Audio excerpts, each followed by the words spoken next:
welcome, welcome, welcome in. Oh my god, why? There we go, Pretzel. I was like, what are you doing? You're not playing nothing. Dump me into silence, trying to fucking sabotage me. You're just trying to get me to buy that premium subscription. Like, buy a premium subscription. Get access to a channel that doesn't just fucking turn off when you start your stream. That's a pretty nice premium feature. Admittedly, it is. How's everybody doing tonight? Ren, good to see ya. Someone has an emote in Discord called E1. I asked what an E6 was. It's about 6 of those. Yeah. Yeah.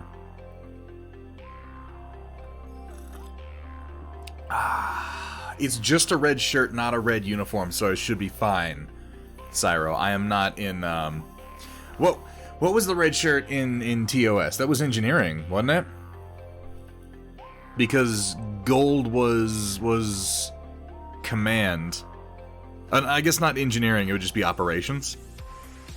Which is, you know, everything other than science and command. I always thought that their divisions were a little goofy in Star Trek, but then in TNG, command became red, and operations became the gold shirts. Hamburg tack dumb pho. Data nerd. Good to see you. I hope everybody's having a good day. I've been having a day. Let me tell you. It's definitely one of those days where you look at it and you go, that was a day. And fuck that day. Oh, but hey, you know what? I'm at the painting desk now. Sit back, relax. I'm gonna drink a little coffee. We're gonna work on painting these here peasants. I'm gonna do some refining on their leather and cloth. Then I'm gonna come over and start working on their faces tonight. That's my plan. That is my plan. We'll see how well I do with that. Tired and have to go to work soon. Oh, that just made me tired of reading that. Just made like I'm being like bombarded by the concept. It's horrible. I'm so sorry, Dumpfo.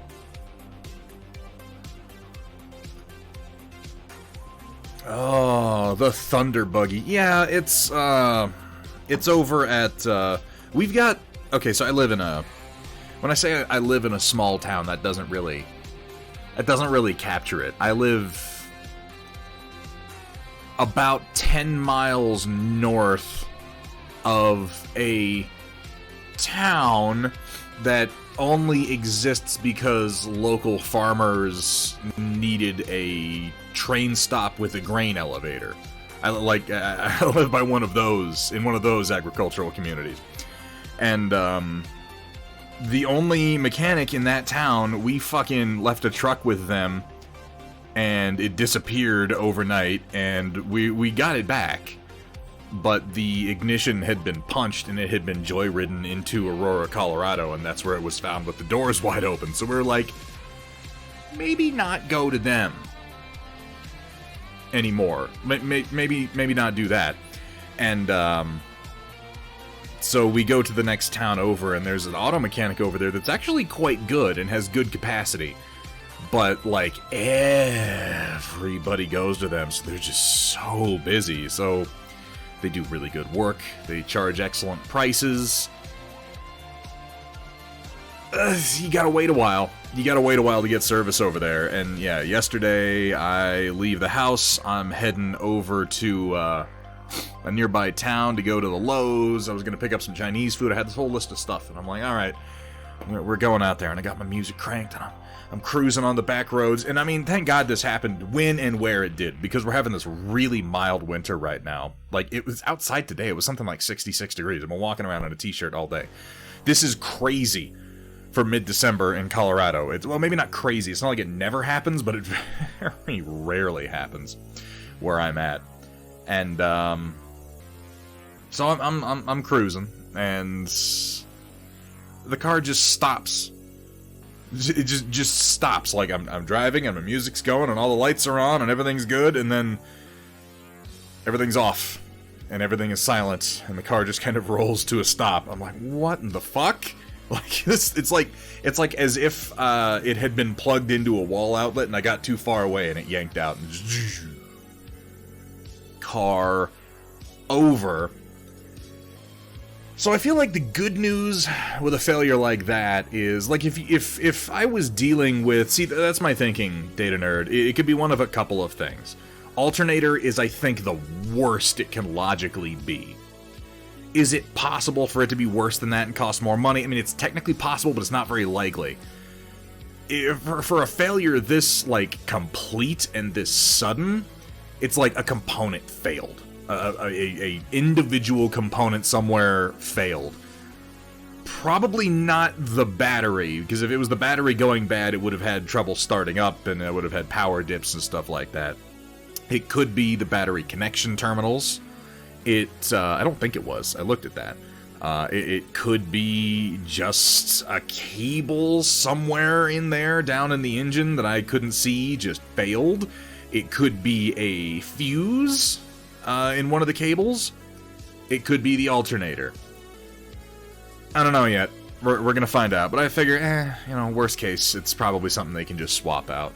I'm really kind of glad it was one of those sudden failures, because if it's like, oh, I've been having these power dips, it's like, there's potentially so many things that could be, and it could be really expensive to get addressed. This is gonna be like, swap that part, you should be good.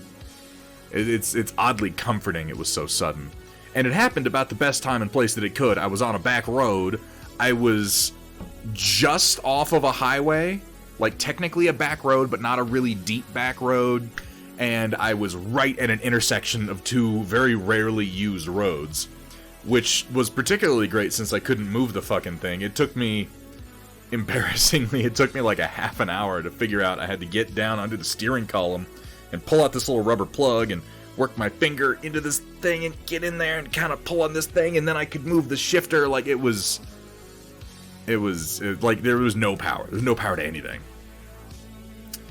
I couldn't turn the wheel without it locking, unfortunately, and I had to, like, even with the key in, the steering column kept locking, but more of a problem was the fact that even once I got it in neutral and I could push it a little, I'm on this... The roads are, like, narrow dirt, and they have this, like, 2-foot drop to either side. So I'm like, if I get this moving towards the side of the road, I'm just gonna roll it right off into a fucking field. And, like, that's gonna be a huge pain in the ass. So I just sat there in the middle of the road, called up AAA, got a tow.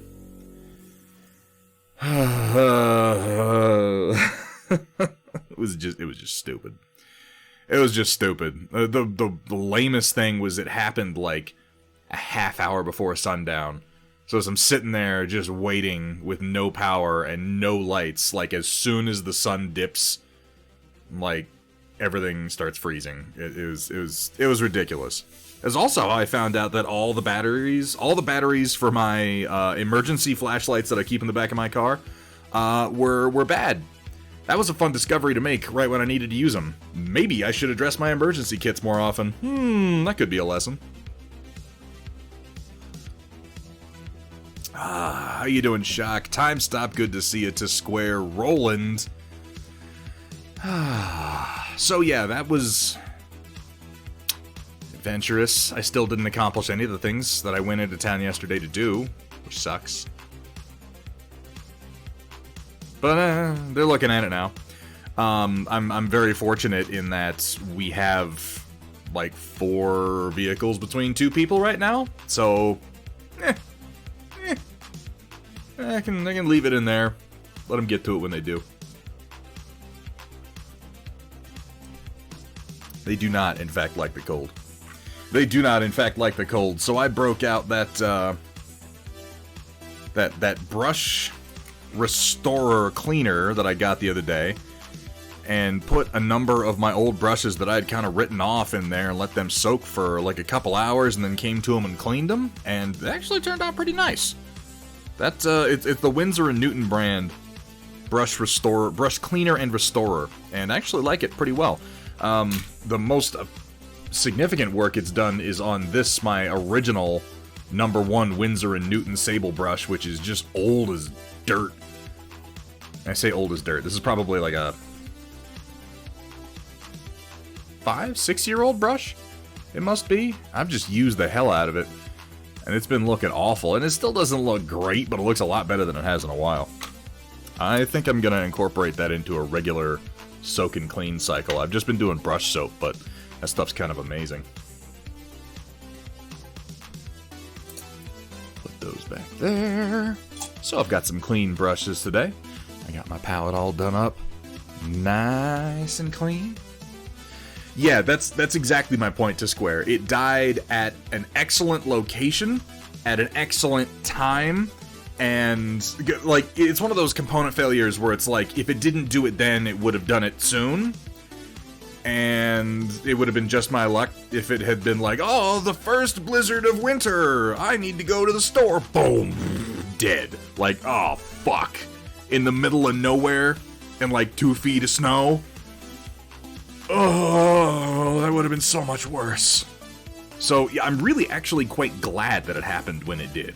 Got it out of the way so we can get it fixed at a convenient time. My wife snuck into my office last night and she put magnetic googly eyes on almost every magnetic surface she could find, and it just happened again. I look around and then suddenly there's just, googly eyes looking at me. It's fucking ridiculous. They're on my lamp over there. What's that, Roland? What'd you try? Hey, Crossbow Roof. Good to see you, man. Welcome in. It's not awesome. It's creepy and terrible. It's consistently upsetting. I'm wondering where the hell the next set is gonna pop up. Where the next set will Google from, ultimately. Carolina Gold Barbecue Sauce. Explain. Carolina Gold Barbecue Sauce. That sounds like it would be a sweet barbecue. I'm a very, I like my barbecue vinegary, you know? Kinda piquant.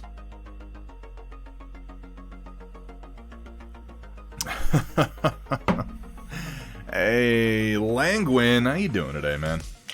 Good to see you, good to see you. I discovered yesterday, I had no idea that the Red Letter Media guys, 2 of them, Rich and Jack, used to stream on Twitch and had, game reviews and stuff. I discovered this yesterday. I was like, oh my god, these guys have a stream. This is amazing, they play games. And I started looking at it and I'm like, oh, they quit doing it 3 years ago. Oh, fuck, okay. Well, never mind. I was excited for a few minutes.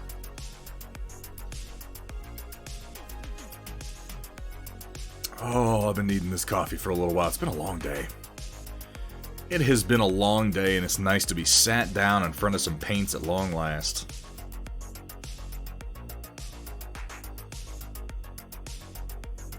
Oh, man. Man. Oh, man. What are you doing here? Oh, yeah, I changed a bunch of FEP film today. I started a build on a new Neptune 2. I'm gonna have to finish that tomorrow. I'll have to finish that tomorrow. I got my old Enders, my Enders 3, my V1 that I've had for a couple of years now, and the V2 that I didn't really run all that much, but I just hate how it ran. I took them out to my shop. They're on my workbench now. I'm gonna lay into kind of cannibalizing those, I think. That sounds like a pretty good day to me, Langwin. Sometimes you just gotta take a day and do fuck all. That's what life's all about right there. DFW Dwegham, how you doing today, man?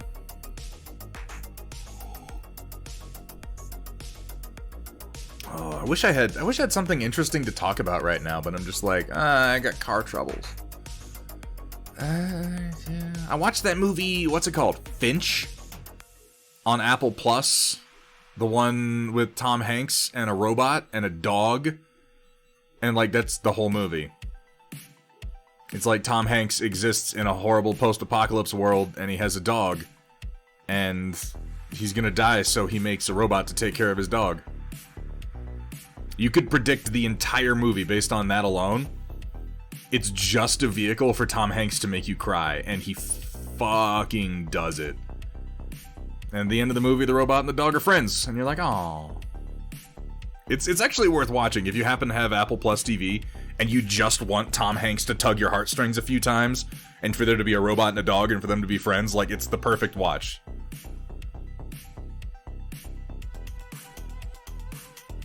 Damn, I'm sorry to hear that, DFW.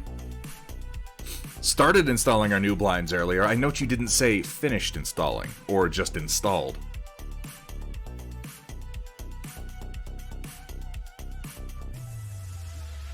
How you doing today, Machine God? How's stuff, man?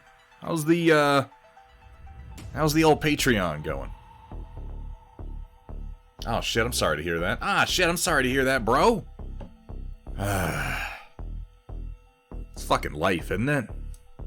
Just right in the gut when you're least expecting it.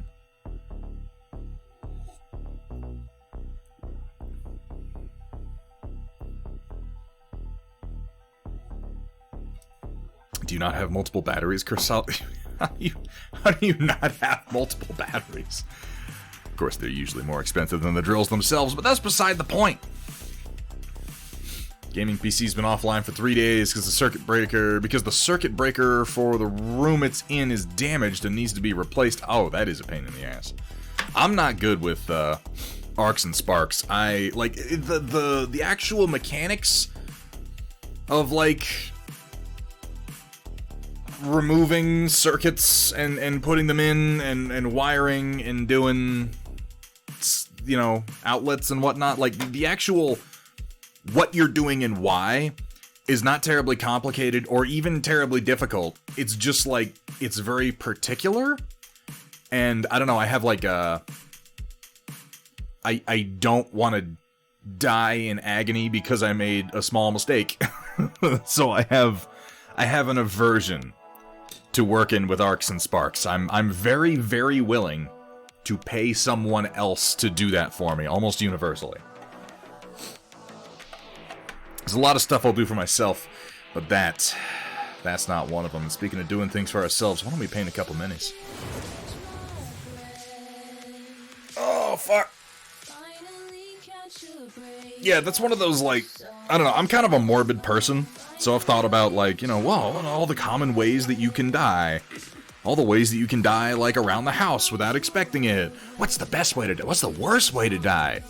And, being electrocuted legitimately seems like one of the worst ways to go. That's one of those, like, you're gonna die, and it's gonna take a while, and you're gonna be aware of it the whole time, and you'll be in agony. Like, ugh.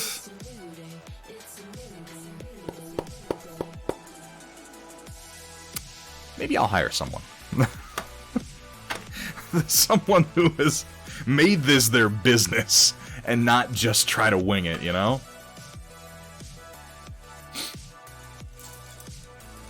Okay, let me pick out some brushes for today. Look at all my synthetics. Most of them nice and freshly cleaned. Most of them, not all of them. Pick out a couple of flats I want to use.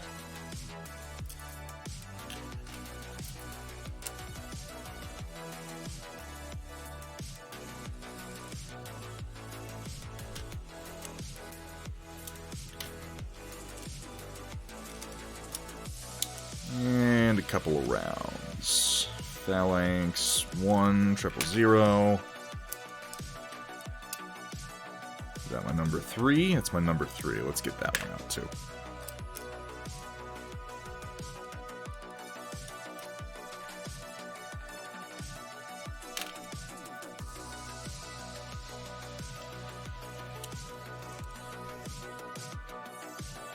Yeah, I can work with this.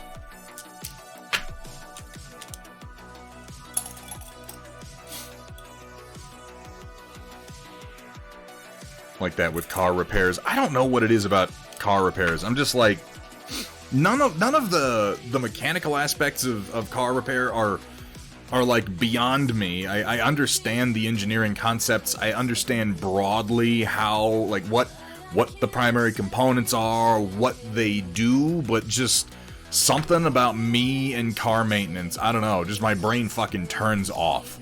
I'll do the by rote necessary things to keep it running and in decent condition, and when it comes time to do a repair, I'm just like, fucking pay somebody else. I don't want to do it.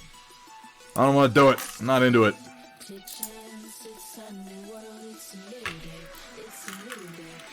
Alright.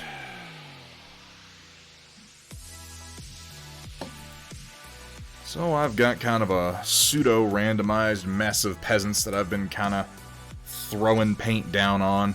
Do a little bit of work on their leather. I want to put down some colors to do their metal with, and then we're going to work on the skin. That's my thinking. Yeah, that's you know, that's ultimately what it is to Square. There are people who really enjoy working on cars. I just don't.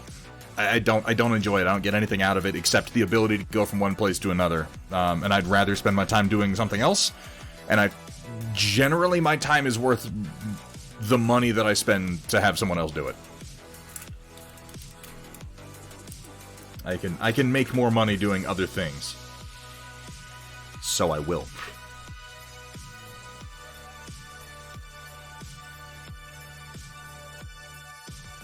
Oh, excellent, Langwin.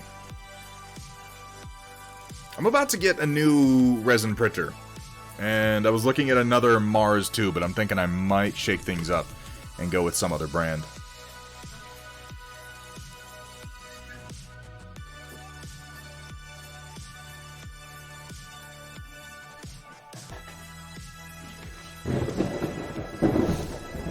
Garrison 77 47, thank you so much for the follow. Welcome to the stream, my friend.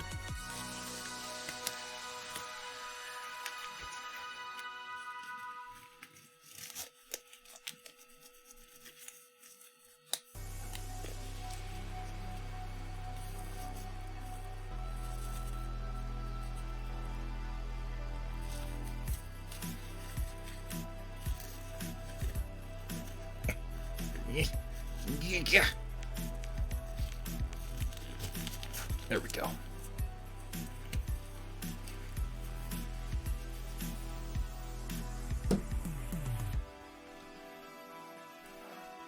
Alright, so I want some... Let's see...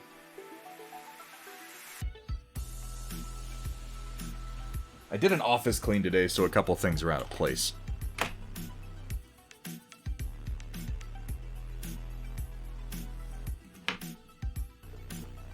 I'm gonna need Terra Rosa.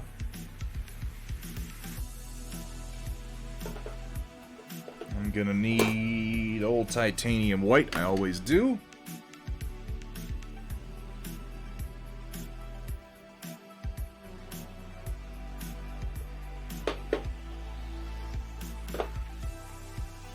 Haynes gray, ivory black. Gonna need yellow ochre later. I might as well have it over here.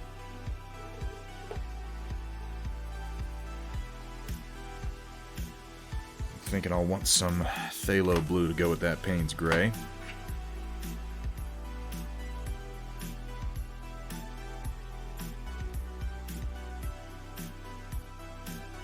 Is that it? I thought there was something else I was just thinking that I needed, but apparently not. Couldn't have been that important. If I think of it, I'll pull it out then.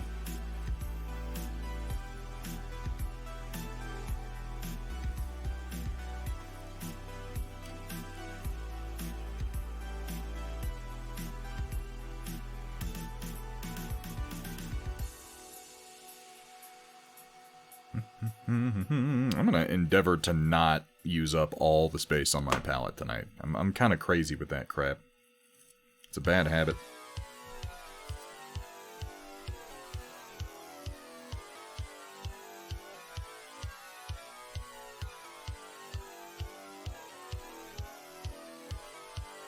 We're talking about Nick Cage being Deadpool? What the hell?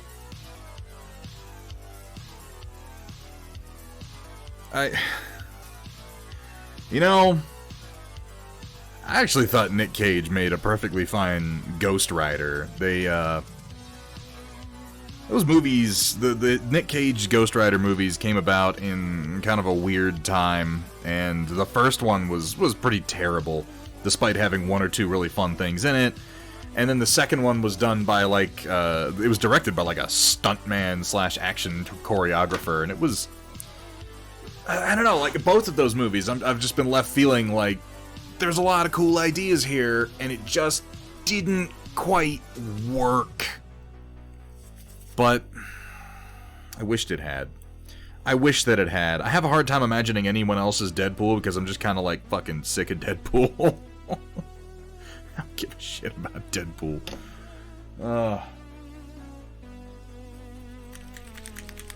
I feel like the second incarnation of Deadpool with Ryan Reynolds is just like, it's perfect, leave it alone. Just leave it alone.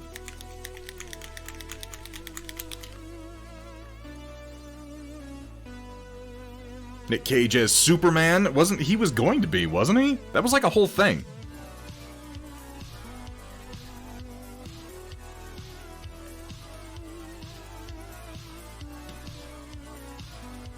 He was like in negotiations to do it and everything. Ooh, I need to grab something to drink. I'll be right back.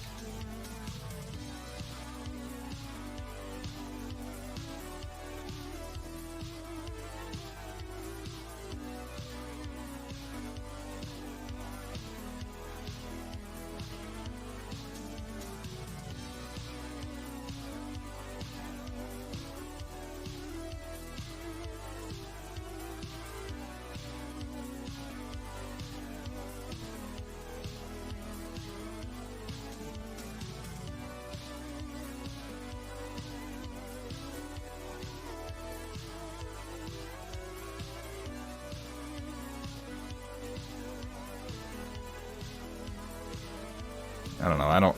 I don't feel like Nick Cage ever would have been a good Superman. I feel like that's just completely miscast. Nick Cage is... I hesitate to say that Nick Cage is like a good actor. I like him. I think everybody likes Nick Cage. He does a couple things really well. He will deliver absolutely absurd dialogue with absolute sincerity, and he will freak the fuck out on command. He will do those two things very, very well. DLG, he has a fucking Academy Award. What the fuck do you have? You're not as much debt to the IRS, apparently. That's got to be worth something. How you doing, DLG? What's up, my man? Thank you so much for that resub. Hitting that 19... Fuck, have I been... Jesus Christ, I've been streaming for a while, you guys. It's kind of crazy. I still haven't watched Pig. Everybody says I need to watch Pig. I watched Mandy, and that was great fun. I mean, maybe fun is the wrong word for the whole thing, but, you know, a lot of it was.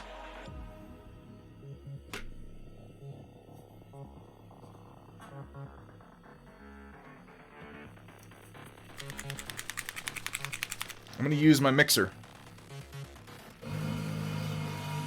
See, I agree with you, Machine God. I also love Nick Cage in certain films. Oh, I think he's really loud tonight. He's...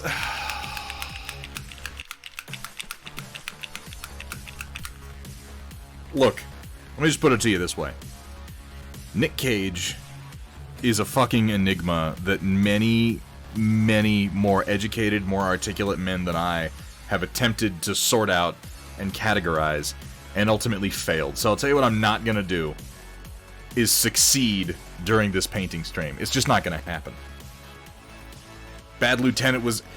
I didn't see that. I watched the old Bad Lieutenant. I never saw the new one with Nick Cage in it.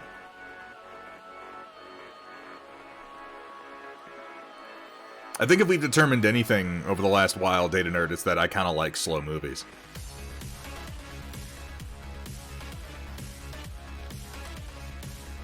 Nick Cage is going to be Dracula? Fuck it, why not? Make Nick Cage everything. At this point, it's just a meme to put Nick Cage in movies.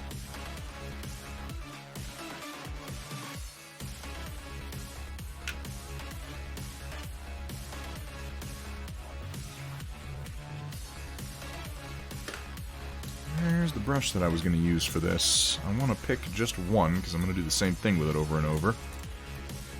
How about you? Little number 2 round. He'll do the job.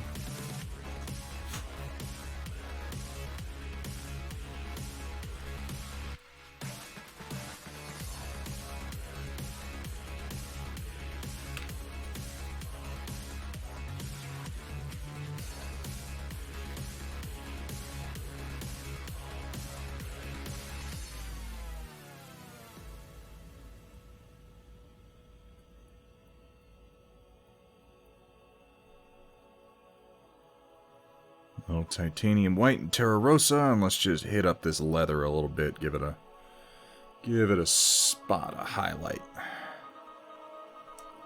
Nothing complex. Real simple, real easy. Reminding myself that I'm mass painting and I still have a lot of these guys to go.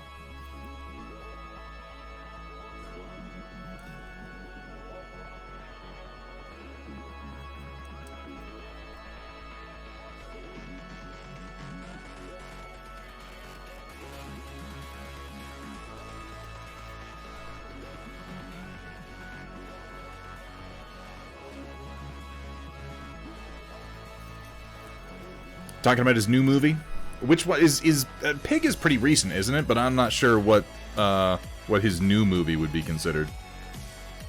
How many do I have on my list? How many Militia? Only like 36. It could be a lot more, honestly.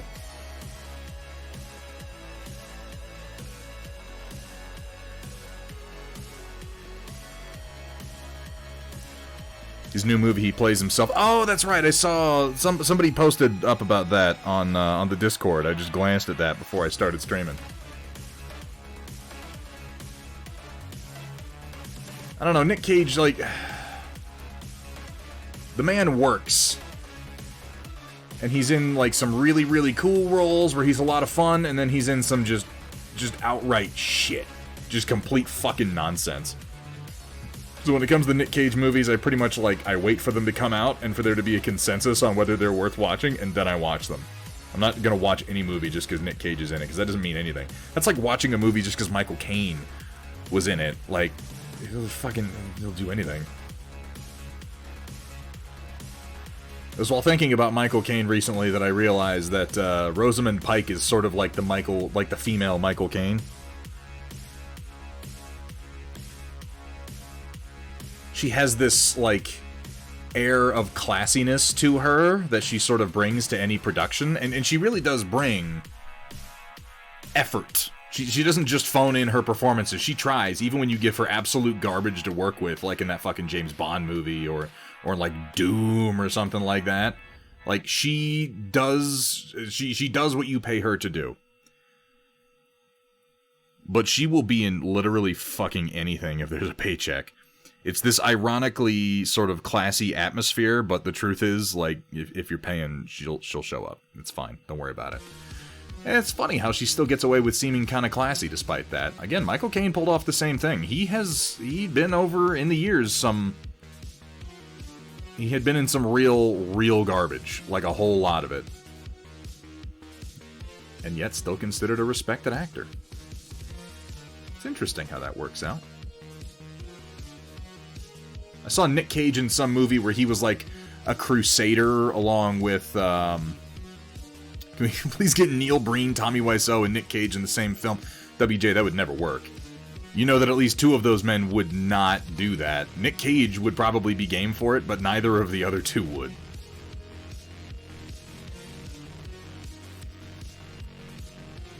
Yeah.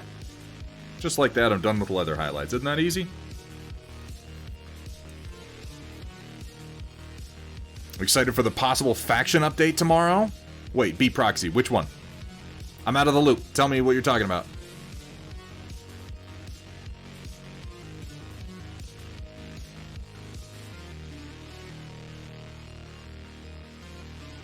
Sounds interesting, but I don't know what it is.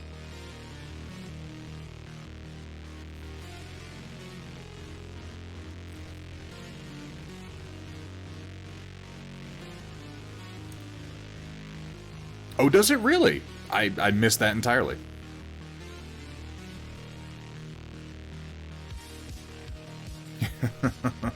Yeah, right.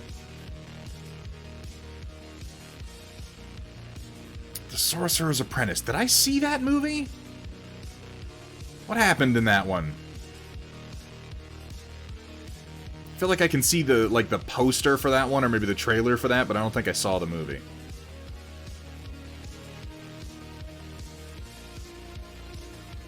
In fact, I'm sure that I didn't, because as I thought about, like, did I see that? And I was trying to pull the image out, I realized I was thinking of The Vampire's Apprentice, which is a totally different movie. Probably not a totally different movie in the sense that I'll bet it's actually very similar. As far as the setup, and it being like a young adult action kind of movie. It just had John C. Reilly in it, would be all that really sets it apart, I bet.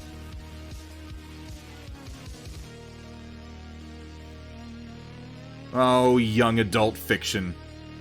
How you've confused us. Fucking Day Late Gamer. By the way, can we get a shout out for the Day Late Gamer? The man who got me streaming in the first place. One of my favorite streams to just hang out in and watch some gaming, particularly a bunch of games that I'll never play, and it's actually kind of nice to get a little bit of a primer on them through DLG and his FPS exploits. But DLG the other day in his stream spent like a solid 30 minutes just complaining about fucking The Hunger Games Mockingjay Part 2. And I'm just like, man, it's a movie for children. Like there's no, and that's what I mean. Like, the young adult fiction genre has fucked us all up, kinda, because they're considered like real movies, weirdly, but they're not real movies. They're based on books that were written for children. And as soon as you get too much into criticizing the logic behind any of it, you're like, oh, but this is supposed to, you know, it's like a love story for kids. It's to make kids feel like there's books for them too, and get them reading real books. It's just that Hollywood saw money in it and made a bunch of movies out of it, that's all. See, I'm not disagreeing with you. I'm not disagreeing with you, Dwegcom. I'm not saying that things can't be written for kids and be good. I'm saying those are written for kids and they're not. Those are written for kids in the, like, don't expect too much out of them sense. But when something is written for kids and it's good, that's like the exception that proves the rule. That's, you're like, oh, it's written for kids, but it's actually quite insightful. Batman the Animated Series is a kid's show, and it's also one of the greatest versions of Batman that people have ever fucking seen. It's a fan favorite.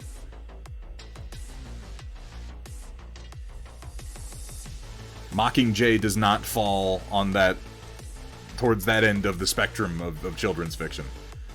It's just a goofy love story.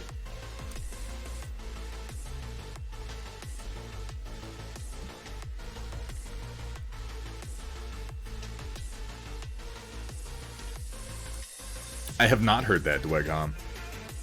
Oh, Merlin Models, thank you for the reminder. Good to see you, Merlin. Can we get a shout out, by the way, from Merlin Models? Alfred Molina as a dark wizard that the actor who was Hiccup in How to Train Your Dragon unleashes accidentally has to get training in magic from Nicolas Cage. Was it starring that... what's his name? Jay something... He's like a skinny, dark-haired Jay Baruchel.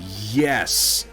Okay. Yeah. As soon as I started thinking, like, I can kind of see the trailer for that movie in my head. I feel like I remember that. I like Alfred Molina. I think everybody likes Alfred Molina, but not as much as they like Riot Sister. Hello there.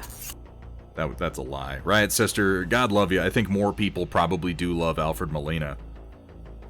Just, like, you know, broadly in a fandom sense, but I feel like you wouldn't even have a problem admitting that. He's Alfred Molina. Like, just in brand recognition alone, more people know Alfred Molina than Riot Sister. I'm not saying it's right. In fact, it kind of irritates me, but we try to be realistic here. Riot Sister, how you doing tonight?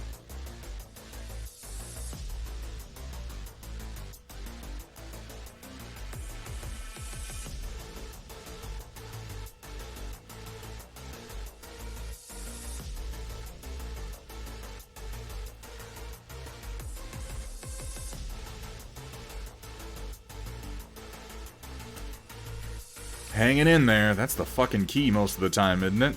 I hope it's, not too tough to hang at the moment.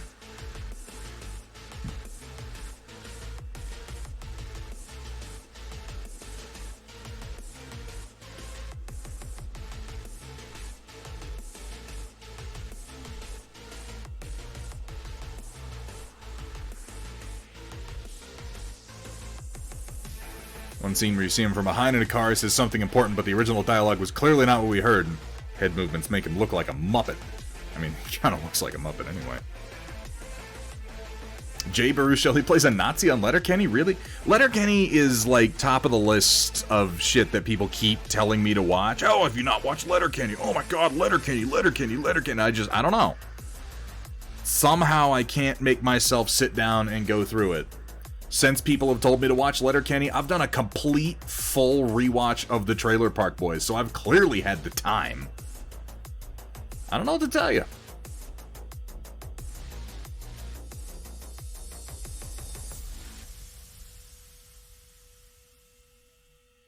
I think I'm actually going to paint his hands as bare in this case.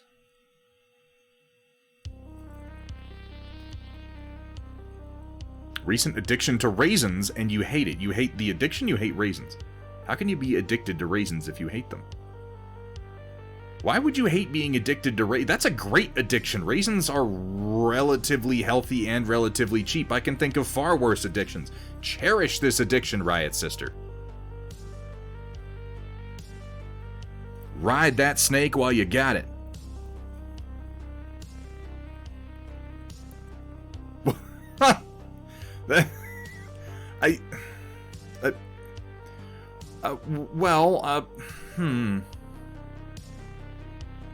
Okay.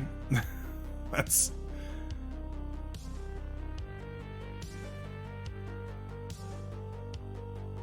Suppose I can't argue you out of that.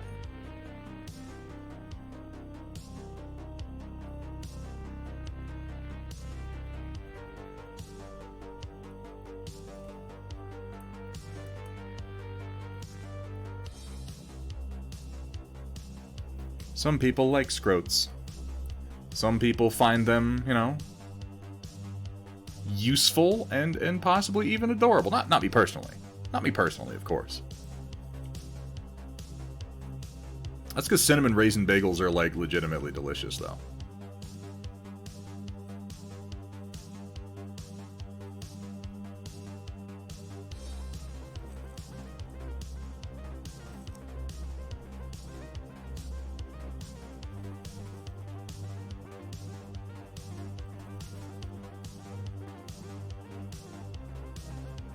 We don't have any bagels in the house right now. That's something I should get.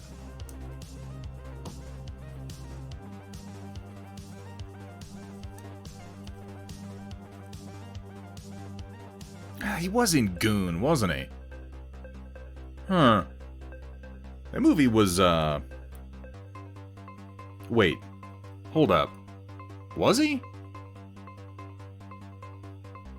No. What am I thinking of?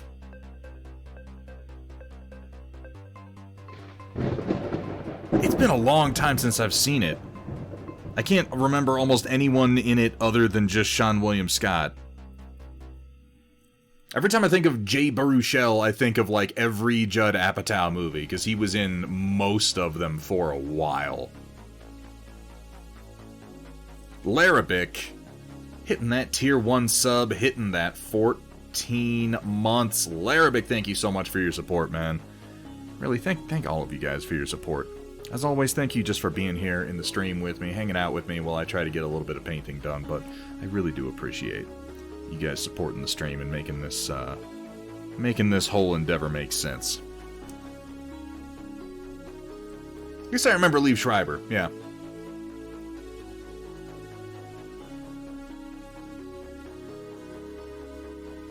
I feel like I got that more when Justin Long was younger, Riot Sister. I just saw Justin Long in this show called Giri Haji, which is a, it was a BBC production, I want to say, that made it onto Netflix fairly recently. It got canceled after one season, but it had a fairly... It was really kind of set up so it's like that season was a pretty complete story they could have continued on if they wanted. But it had Justin Long in it, like, because it's about a Japanese detective going over to London to search for his brother as part of some connections with the Yakuza, if you will. And, Justin Long plays, like, an American who's involved with British gangsters, and he's kind of fucking hilarious. Looks like a 50-year-old teen. Yeah, I feel like it's the first time I've seen him play an adult. He was a childlike adult who couldn't handle his own shit, but he was, you know, an adult character. Every time I think of Justin Long, I think of him in, like, what was it, Dodgeball. I actually liked him he was in Drag Me to Hell. Which, that was kind of 50-50 on Drag Me to Hell. It had a lot of fun stuff, but it also, man, that rainy goofery gets a bit much sometimes.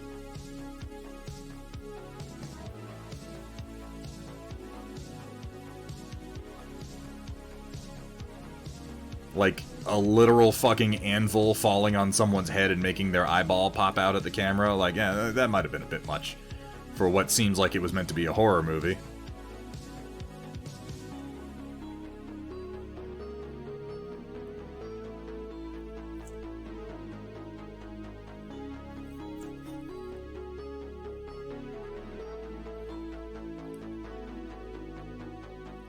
I always thought the concept was fun, though.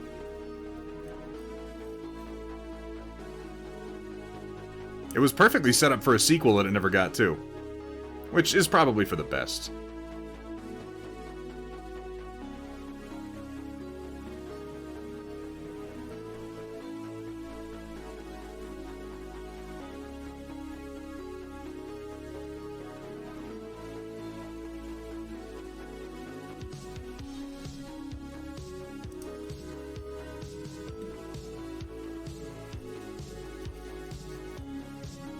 Alright.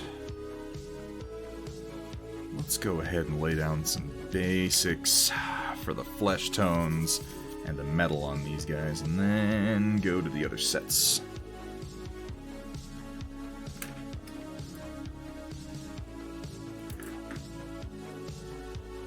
Yeah, I got this nasty itch on my elbow. I have no idea what for, why for, how for.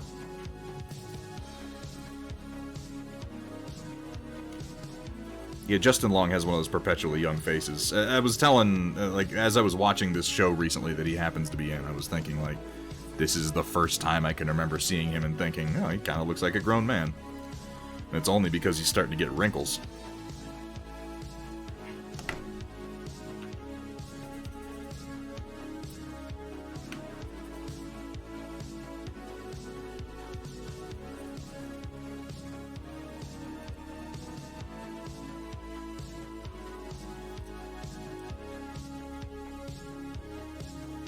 No, I need some white spirits. Let's get some white spirits going.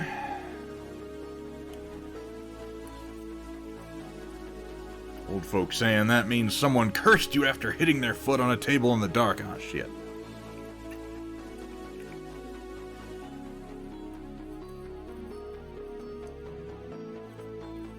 As long as it's not one of those I angered an old gypsy woman curses. Those are the worst, and conceivably a little bit racist.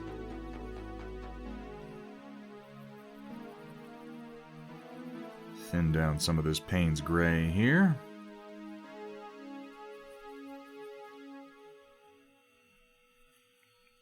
There we go. And lay it in real nice on some of these just little spots in here where I want to do a little bit of metal work.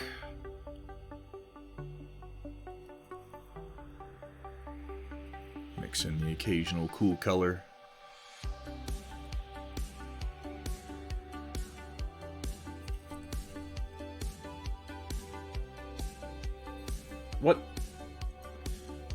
What is this song? Why is it playing? Can I make it go away? I'd have that power. Yeah. Stop that. My god. Command and Conquer Mental Omega. I don't even know what that is. I mean, I know what Command and Conquer is, but Mental Omega? What? Who? Huh? I found myself today dangerously close to opening up and starting a session of, XCOM 2. And I knew that it was going to be a mistake. I knew that if I did it, I would regret it. Because I knew that if I opened that up and started playing it, I would blink and, like, 12 hours would have gone by. A mod for Red Alert 2? Oh, okay. Oh, to squared, thank you. Ah. Data nerd. Just one more mission. Just enough. Just gotta get some resources. So close. XCOM 2 with War of the Chosen and Long War 2. That is like... just... that's me saying, I don't want to do anything for the next week. It's not a great idea if I have literally anything else I need to be doing.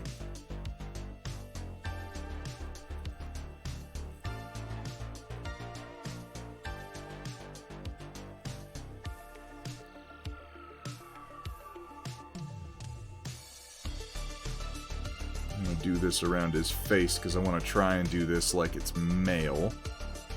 Like he's wearing a male coif and then a funny hat.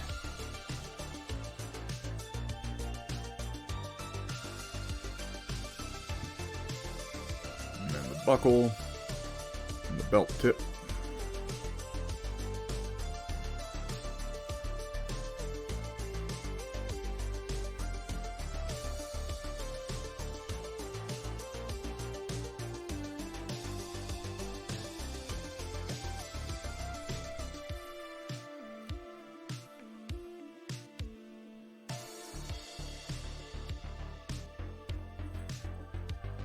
Managed to finish Enemy Unknown recently. It's a fucking great game.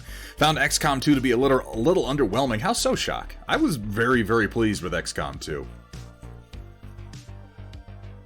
The thing that I find underwhelming is that there's no fucking XCOM 3.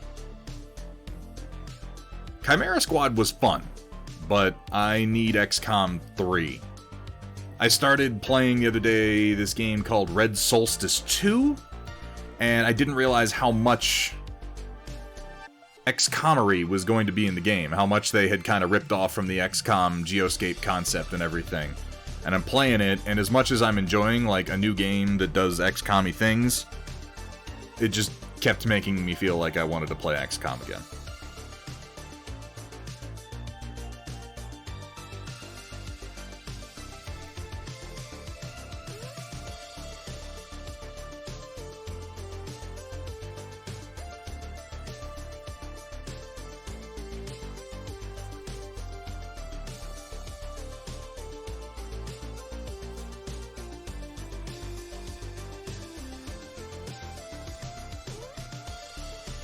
I didn't have that much of a problem with it, Dwegham. I appreciated that the missions were balanced in such a way that you couldn't save everybody.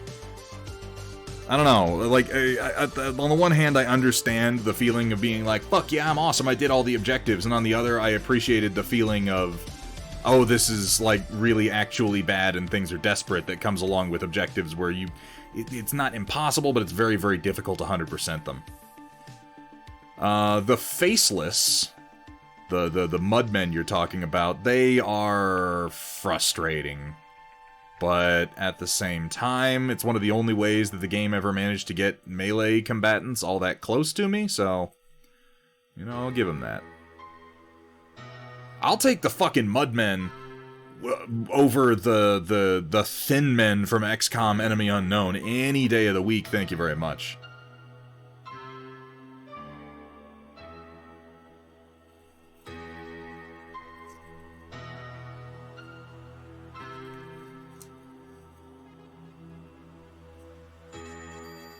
Tried out Xenonauts. I've played Xenonauts a couple of times.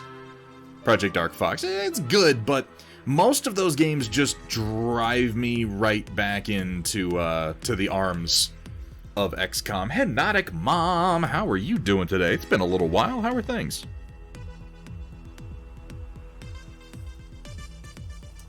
Yes. Yes, the chrysalids were, but I like the chrysalids in that one, though. I think if I'm given the choice between the chrysalids and the mudmen, I like the chrysalids more, particularly on the terror missions. I don't know, I didn't have any real problems with anything they did in XCOM 2. Again, I just want more of it. My biggest problem is that there is no XCOM 3. And again, Chimera Squad was fun, I liked a lot of what it did. I think that if they took some of the new things they did in Chimera Squad and carried them forward into a 3, that would be great. But, like, nothing has come out that really scratches that itch for me. Everything in XCOM 2 seems artificially rushed, turn time limits, the Doom counter, and I admit, Shock, I play Long War, which kind of stretches everything out, and Long War is definitely not for everyone.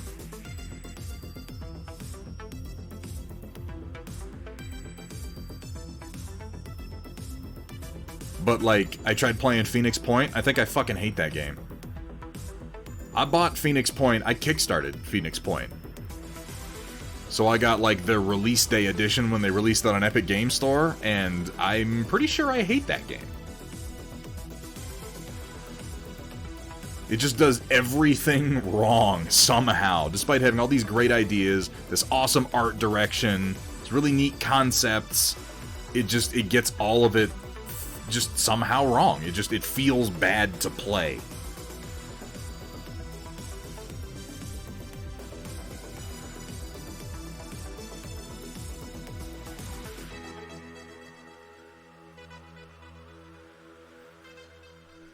Alright.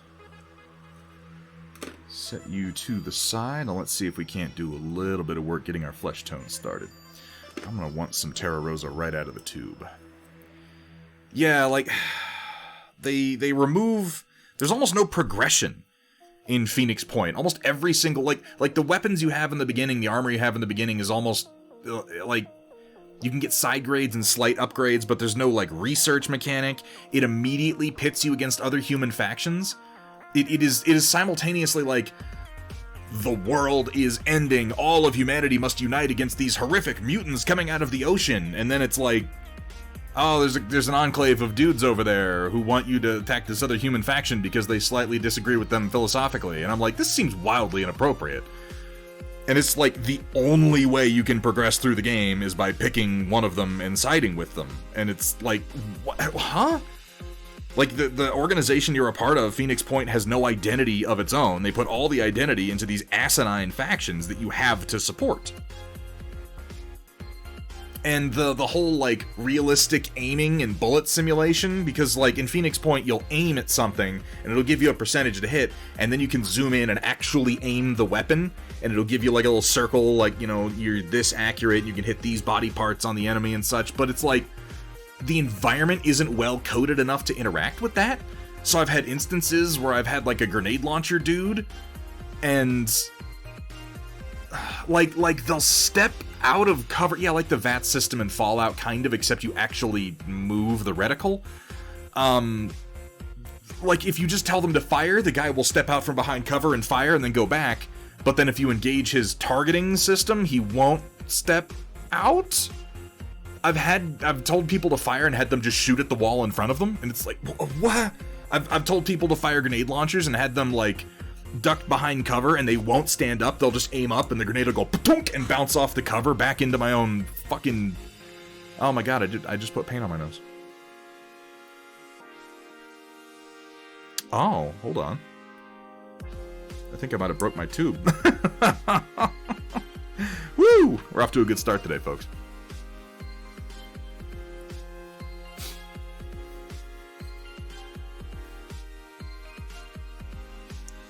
Did I break the tube? Or did I just rub paint on it? Hold up, let me find out. I hope I didn't break the tube. If I did, it's a small breach and I can probably just carry on without worrying too much.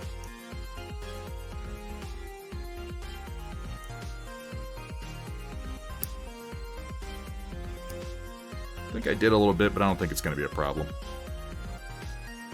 I'll just note that. Oh, I did put it kind of under pressure.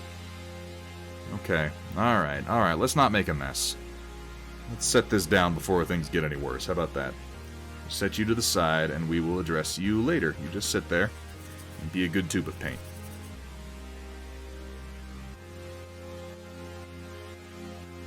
I hate the game so much I painted myself. And, like, the music in Phoenix Point is boring. The way it's balanced is like the... Oh, hey, Arson Pancakes, good to see you, man. The enemies evolve along with you, but what that means is you literally never hit a point where you fight the same enemies. It's not like there's new types of enemies as you go. It's the same enemy, but with more abilities and more hit points. And what evolution often means is just armor stat increased, hit points increased, and that's it. They don't necessarily get any smarter. They get a couple of new weapons. They look exactly the same. So you're fighting the same fucking crabmen in the final mission that you're fighting in mission 1. They're just harder to kill. So everything that you've upgraded and all the work you've done just... I don't know. Like, it's... Oh my god. Okay, you know what? You know what? For fuck's sake, what the hell am I doing? I'll be right back.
Okay, I found the culprit. I had put my palm down on a little splorp of white paint, and as a result, it had just started spreading to everything that I touched and then to my other glove. So, got rid of the thing that had the white paint on, swapping my gloves. This is why we wear gloves. Particularly when oil painting. Acrylic, not so important. I suppose you could just go ahead and glorb that paint on anywhere. Anywhere I want. It's not like we're trying to get inside the lines or anything. Including right in my own face.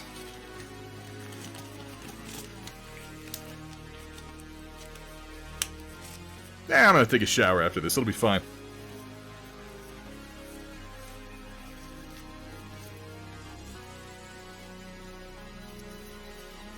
Anyway, Phoenix Point is a big pile of poo-poo. Welcome back to 50 Shades of Cold Gray, Chapter 4. Thunderhead slowly brushed up and down the leg of the miniature as I watched from the desk, my glistening paint waiting for his brush to get even more. The desire was there, he knew that, but he still kept painting that mech's crevices again and again, even after his paint ran thin.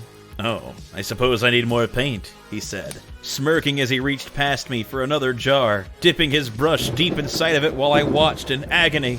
In agony? Oh, God. Oh, Automat Americana. Thank you so much for the follow. Welcome to the stream, my friend. Welcome to the Storm Chasers. Here at Thunderhead Studios, it's okay to be sloppy. Bonus points if it's white paint. Bonus points if it's white paint. Oh, we're so funny.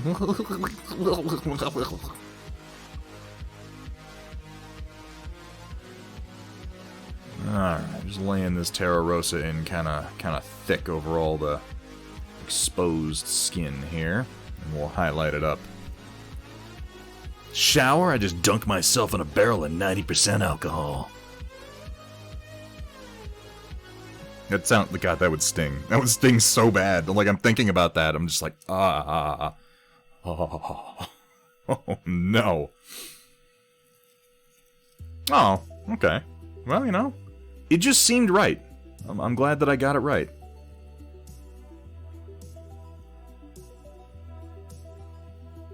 I see that there's a V, but I thought that was probably, you know, being ironic. That was a facetious V, if you will.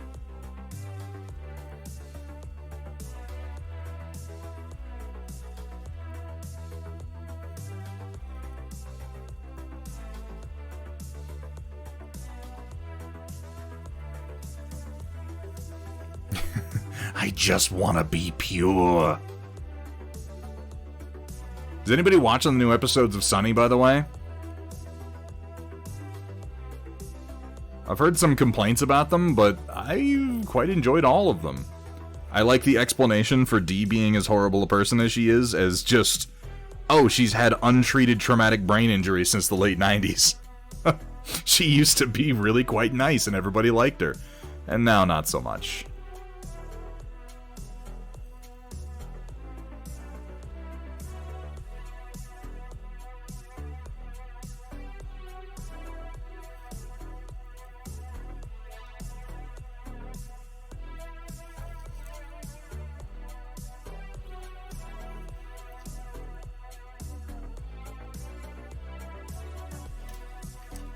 And then in the last episode, of course, they decided to go to the Monkey Beer Island of Green and fight. Like, they... I don't know, they've certainly jumped the shark, but they did that like 4 seasons ago, and at this point they're just kind of having fun, so I don't think that it's really possible for them to get too stupid.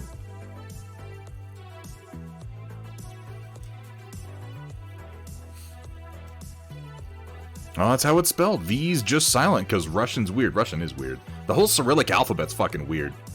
The story of the Cyrillic alphabet's pretty weird.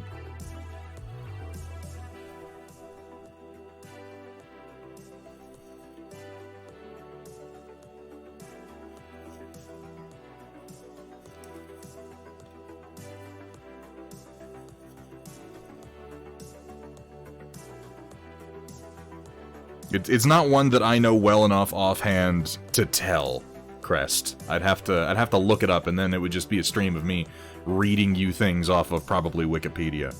Nobody wants that.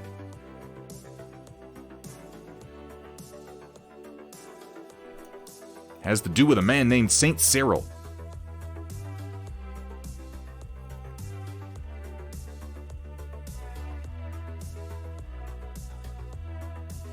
Well, his name isn't Saint. He is a saint.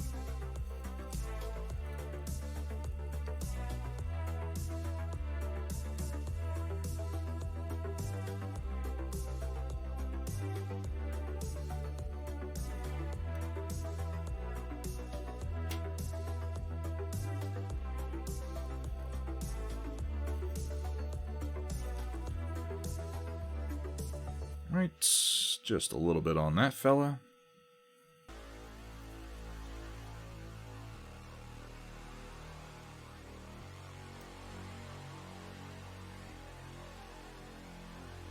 Vergaderung was on the Discord earlier, streaming, just working on his SRM launchers.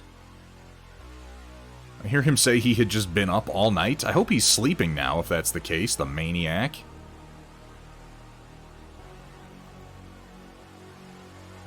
I need him to show me how the fuck to play 7 Days to Die, because I still want to play that game. It seems neat. Seems neat and everybody seems to like it. I want to get in on some of that.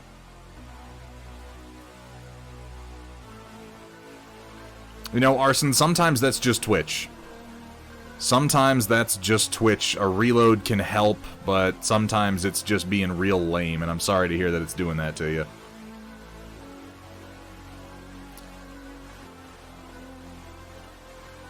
There's some options at the bottom of the window. You can enable, like, low latency buffering mode, which might help.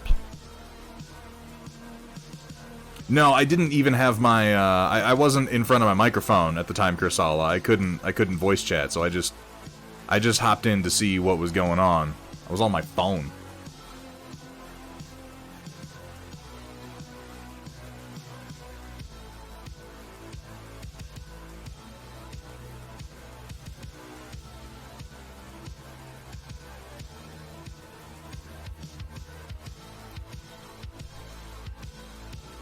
That's a good use for most streams, Crest.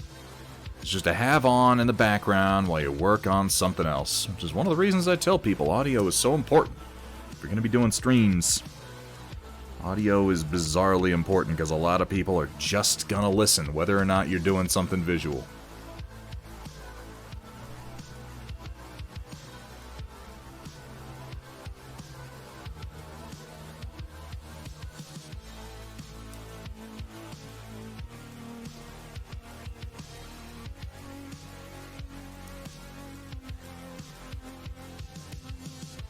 It didn't make sense at the time, Kursala. I just listened and watched.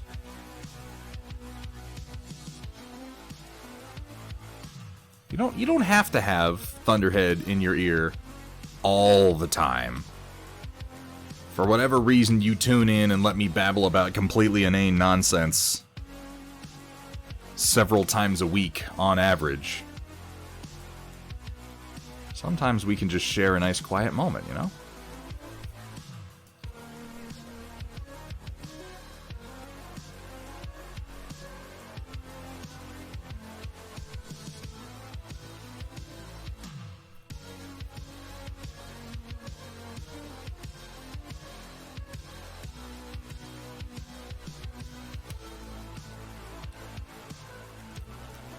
Alright, we got their flesh and metal started. Let's go to the next group for the moment.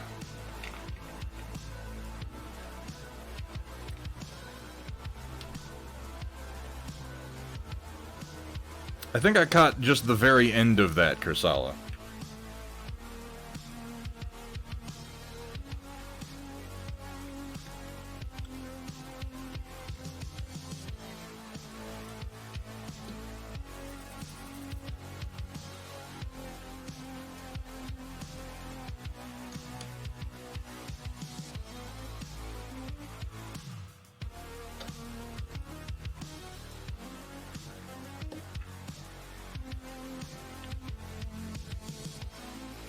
Now these guys, I didn't do the same red for their leather. I was trying something else, so I'm just not going to worry about it. There's going to be enough of them I can mix in. Nobody's going to notice.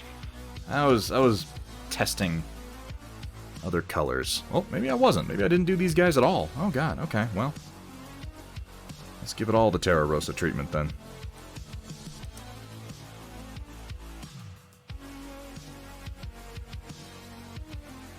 Yeah, I think it's the other group that I did that on.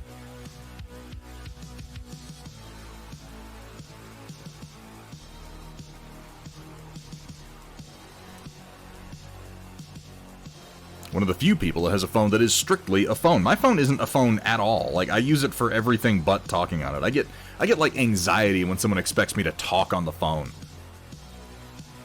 Or God forbid, like my parents do this all the time, where I'll be texting something with them and the conversation goes on for more than like 4 or 5 texts, and then I see them calling me. And I'm just like, oh no. Oh, God, I can't even pretend that I'm away from it. They know that I'm on it because I've been texting with them. What the fuck is wrong with it? What kind of absolute maniac? What sort of, like, weird sociopathic freak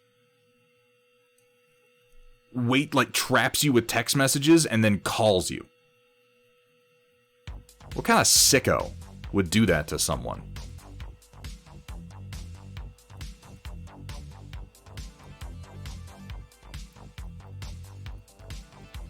The generation that says, like, oh, I can never communicate over text. Oh, I never get it right over text. And I'm like, God, I communicate much better over text. You just want to put me on the spot, don't you? I think that's the trick. I'm glad it's not just me, Larendelle. You do that to people all the time? Oh, God. Oh, no. Oh, we've got one. We've got one. Don't do that to people. It's terrible. Yes, it's true you can talk on these little devices, but that's not what they're for anymore. It's not their primary purpose anymore. Maybe once upon a time it was, but it's not now. We fear conversations with people.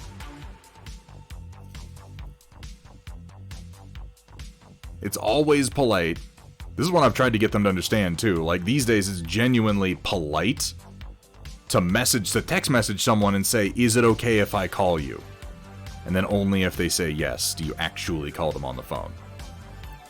Seems backwards to them, but it's just the way of things now.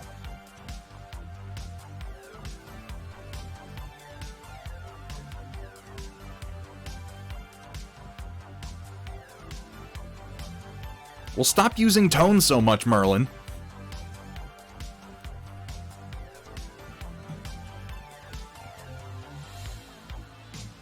Just watch the stream later. I'll let you know I did do the painting stream, and it doesn't turn out very well. I think I'm just not there yet. Arson Pancakes, just give it time, man. Just give it time and practice. Your first few streams are gonna be shit, and you just kind of have to accept that. It's gonna be a mess. It's gonna be a learning experience. You just gotta go through it, man.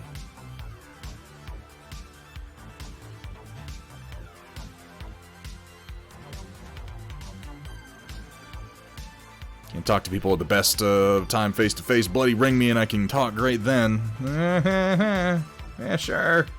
Yeah, sure. Why not? What I like about text is just like, you can have a conversation over the course of a whole day while doing other things. Like, calling me on the phone, to me, is so fucking demanding. It's so presumptuous.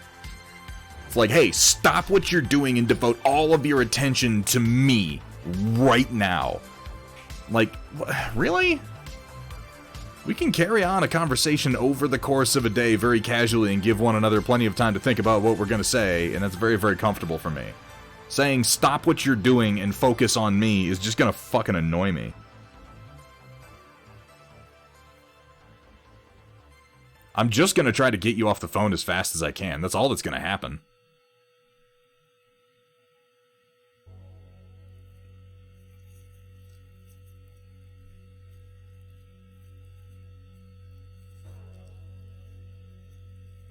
I'm the same one. I'm the same way. Crest. Like, if I'm talking to somebody on the phone, chances are it's like my bank, or I'm making an appointment for something, or like it's something official. If I'm talking to someone casually, we're almost always doing it via some form of text messaging. Every now and then, I'll get on the phone with somebody. I'll get on with my brother, or my parents, or whomsoever, but it is a rare occasion.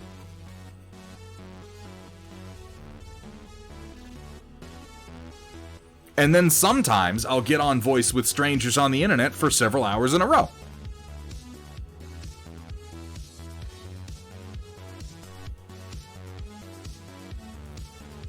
But see, in this case it works because it's just like a one-sided conversation. I get to do all the talking, and obviously I like that.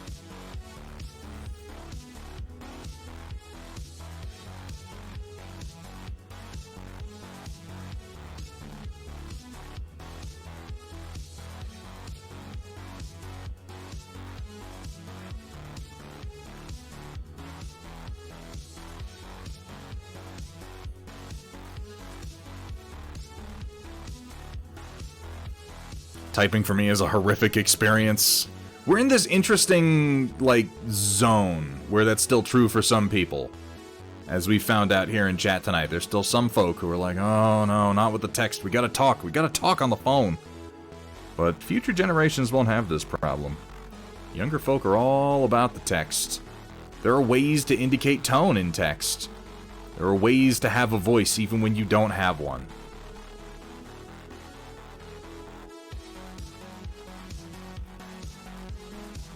Xander Shade, welcome in, man. It's been a little while.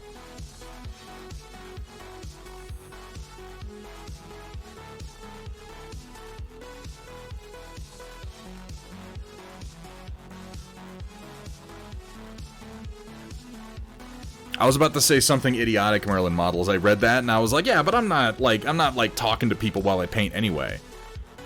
And like that would be like the most ironic thing to say while I'm streaming painting.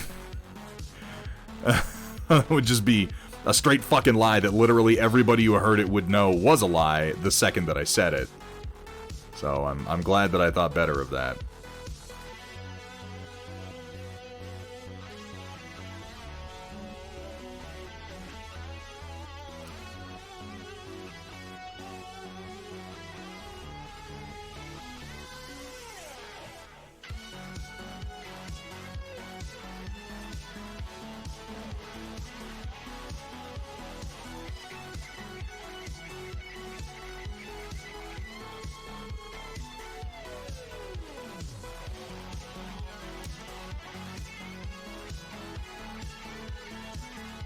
I mean, I still almost said it, which doesn't bode all that well for my self-awareness, but...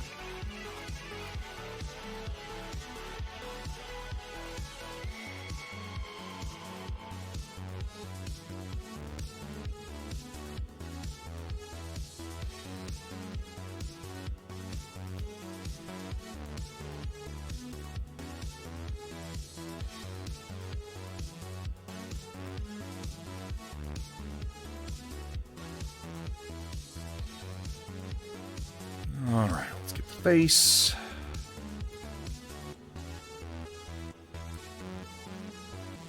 Life has a fun way of bouncing me around hobbies. I know the feeling. I know the feeling. So many things I want to do, so little time to actually do all of them. And the motivation comes in the weirdest waves.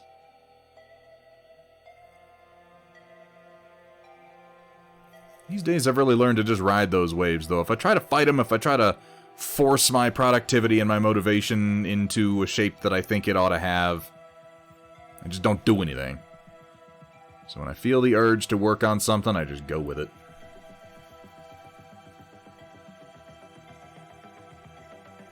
A fickle bitch indeed.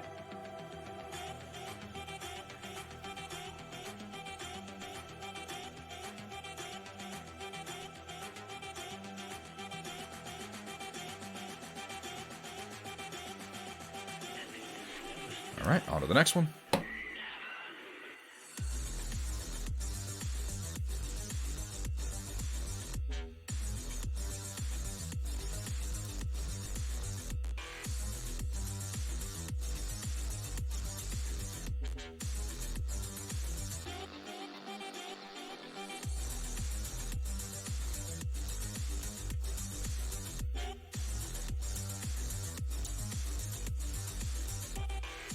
Was everyone throwing the Rock's face on every print? Wait, what? Is that something that's actually happening?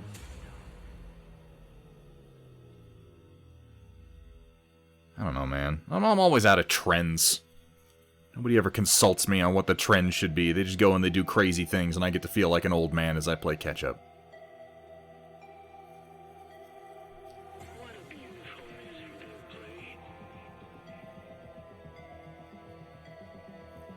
I'm sure there's a story there, or an event, or a moment, or something.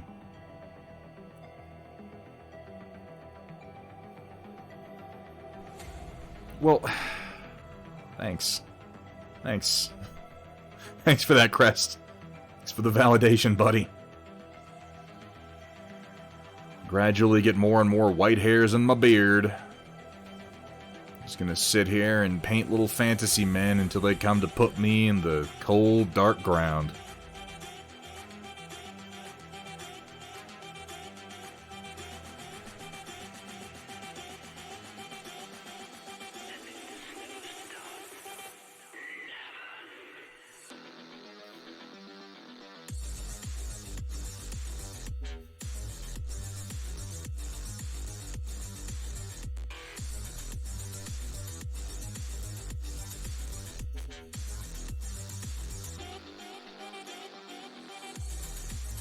I've still got that max model Dugram kit I need to build. I'm thinking I might be ready to try those 3 Vaders that I've been talking about for a while. I've got the 3 different Vaders that they've done for Star Wars Legion. Maybe this weekend, maybe this Sunday, I'll do a single figure focus and I'll start on the first one and we'll try doing some interesting blue blacks in oil. Work up a good method. Move on to the next operative Vader, which is a little bit more interesting, and finally get to our limited edition Vader. So I've been sitting on that one for a little while, meaning to paint it.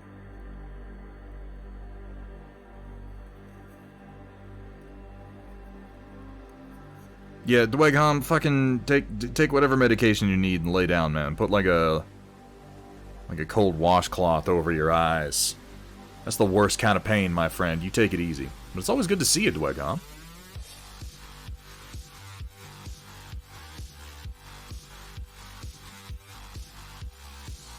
Hey, what's up, Orbital Space Laser Jack and Happy Man O'Coral?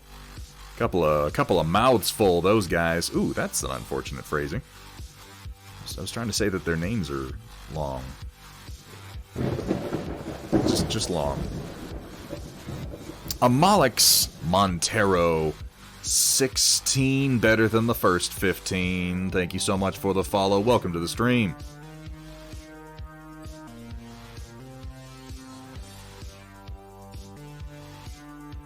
How you doing, Jack? Just popping in for a sec? What you working on? You're always working on something. What are you working on? You're always working on something except when you're not.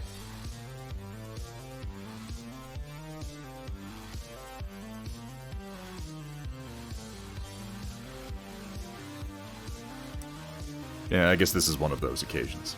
Been busy with moving. How's that going? Hopefully smooth.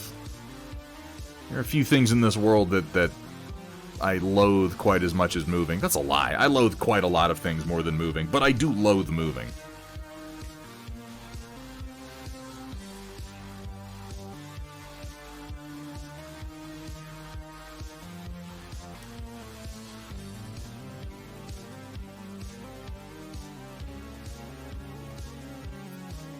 I guess being done with a move is a good feeling, but actually having to do it is just so... oh, God.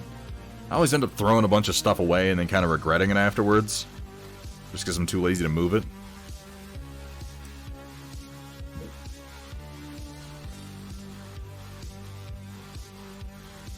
Lots of boxes. Threw so much printed shit out. Yeah, but that's kind of what I like about printed shit. Is like when it comes time to, oh, I've got to get rid of some stuff, I've got to make some room, like the prints can be the first to go.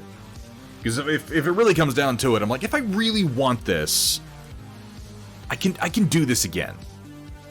If I put down like the material that I'm throwing away, it's like, I don't know, maybe $50 total across everything that I want to throw away. Yeah, okay.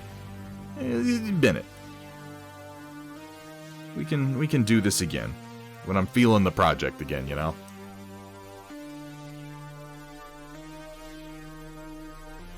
With the Jupiter coming, all the really big things will be real quick to replace. Oh, yeah. Ooh, I'll be excited to hear how that one does for you. I feel like that has a lot of kind of experimental features that, if they go well, may become more commonplace on future Elegoo's.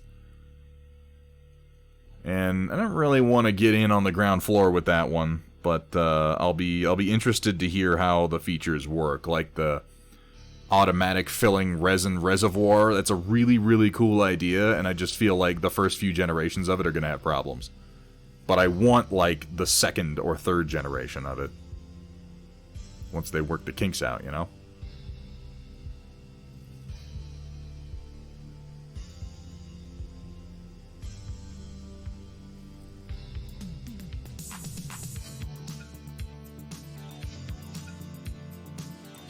I'm glad to hear everything is going well for you, though, Jack. Man, we gotta get together. We got to get together and play some fucking games, like, this year, dude. It's been too long at this point. And it's finally starting to become possible again, you know?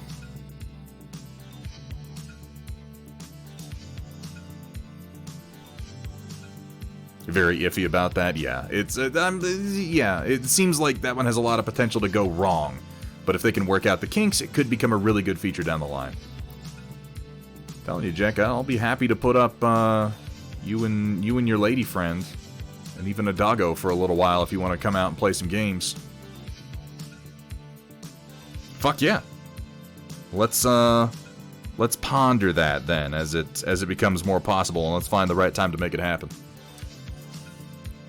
Haven't unpacked it yet. Ooh. I'm in the process of building a new Elegoo Neptune 2 and looking at getting another resin printer to replace my old Elegoo Mars version 1. So I'll be curious to hear your experience with that, Bulldozer.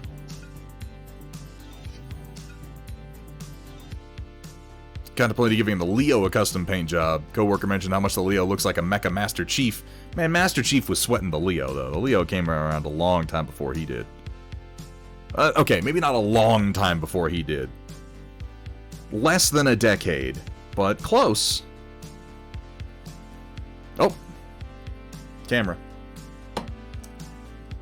We went a long time not having any camera freezes, and I'm still not sure what the hell does it. Let me fix this real quick.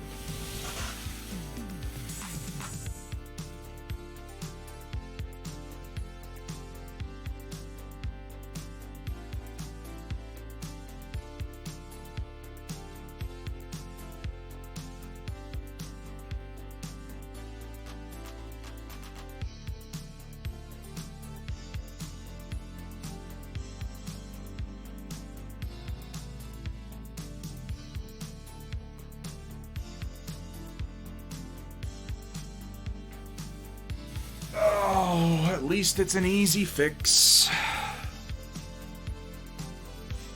Running 2 Ender 3s. This is your first foray into resin.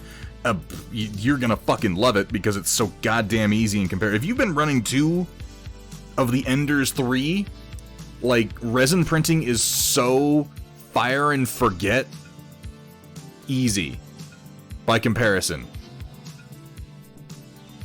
Like, you're gonna plug it in, you're gonna set a few things up, you're gonna level it, you're gonna attach your tray, you're gonna fill the tray with resin, you're gonna push print, and you're gonna go, oh my god, was that it? Yeah, it's not without its problems, it's not without its complications, Jack, of course, but by comparison, it's a lot less to learn. Some different things. I think the real challenge with resin is often supporting and troubleshooting. Troubleshooting with resin prints can be a little bit more of a pain in the ass than it is with FDM, but FDM can be pretty troublesome too.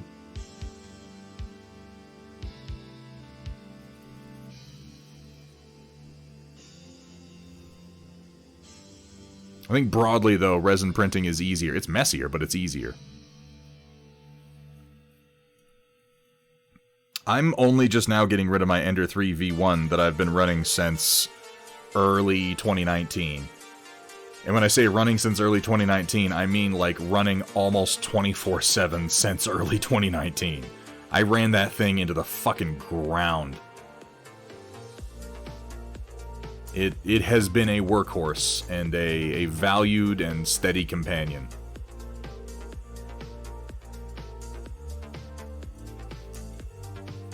Alright, let's do some Payne's Gray on our metallic parts here. Oh, wait, hold on, I want to do something before I do that, actually. Maybe I can do it real quick right now. I think I can.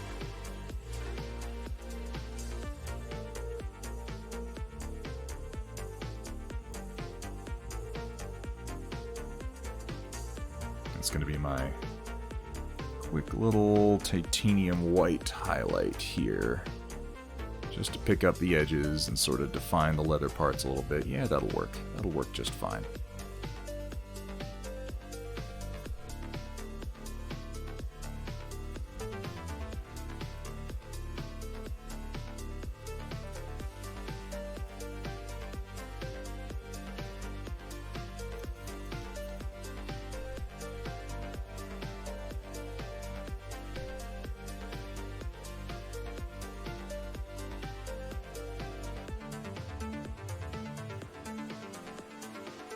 Jack, you have a good night, man. Pop all your Nords off the Fields of the Fallen bases and put them on the new ones. Yeah, that's right. The new Old Market Road bases, these ones that these figures are on, are now available from Steel Warrior Studios in STL form. We are working on getting them available as physicals. We've been talking a lot about getting some resin casting going as part of Steel Warrior Studios, which will open up a lot of options for his distribution. Well, we're happy to have you, Automat. Again, Jack, you have a fantastic night, dude. It's always good to see you, and yeah, let's talk more, because I'd love to have you out here, play a couple games, maybe even record them, maybe do a stream. That'd be a blast, dude. We've spent a lot of time on this stream kind of building community and making friends, and I want to start bringing people on and playing some games. That's something I really want to do in this upcoming year.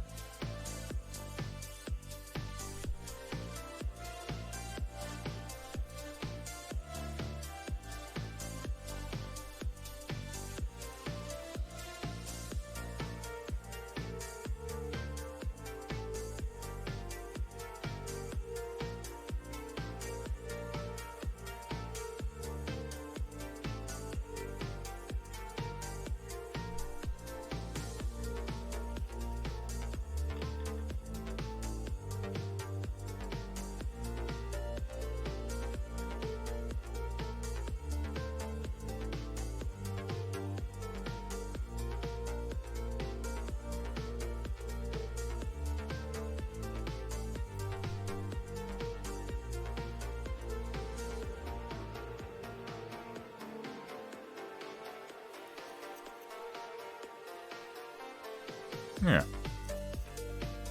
That'll do. On to the next. Hey, Wombat Combat, how you doing today? Thank you for getting that shout out done, by the way. Now you want to play 7 Days to Die. I think we're gonna try it.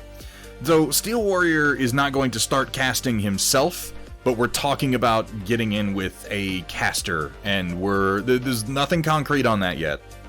We're just in talks and waiting on some samples to find out how that might go.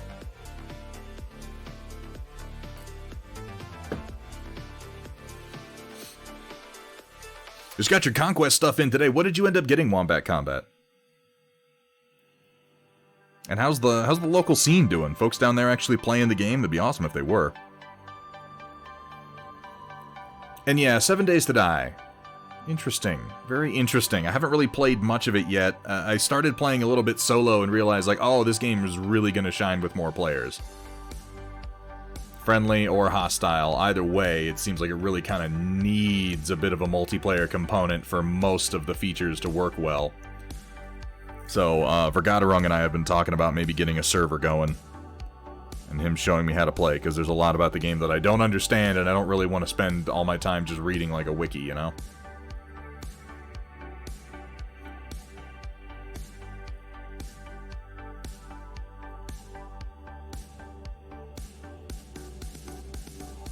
And they just released a new build of it, so I feel like now's the time to learn new stuff.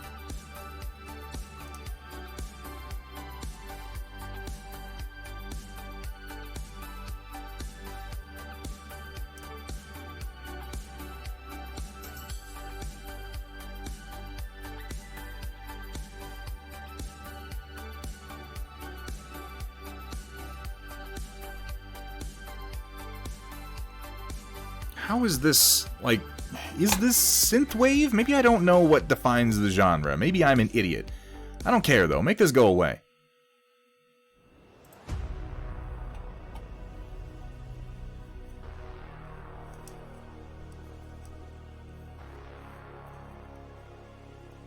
It's the kind of game, Wombat, where if you can get people sat down and playing it, it'll kind of sell itself. Definitely see if you can market it to some of the people. Like, if you know anyone who bemoans the loss of Warhammer Fantasy, or who used to play Rune Wars in the area, which there are definitely a few in your area. Those are the ones that try to pull in, because it scratches the itch that Age of Sigmar does not for that classic crowd, in my experience. And it's got a pretty cool universe to dive into. A weird universe, but a pretty neat, well-fleshed out one. I think most importantly, it's a well-supported game, so it's, you know, people don't have to worry about it disappearing overnight. It's got content planned for a while, and it's been adopted in a lot of areas. You're going to start seeing games of it at conventions, and if people are paying attention to Instagram, there's lots of people painting it. It's always just nice to know when you're getting into a new game that you're not getting into a game that's already dead. That's happened to way too many of us, you know?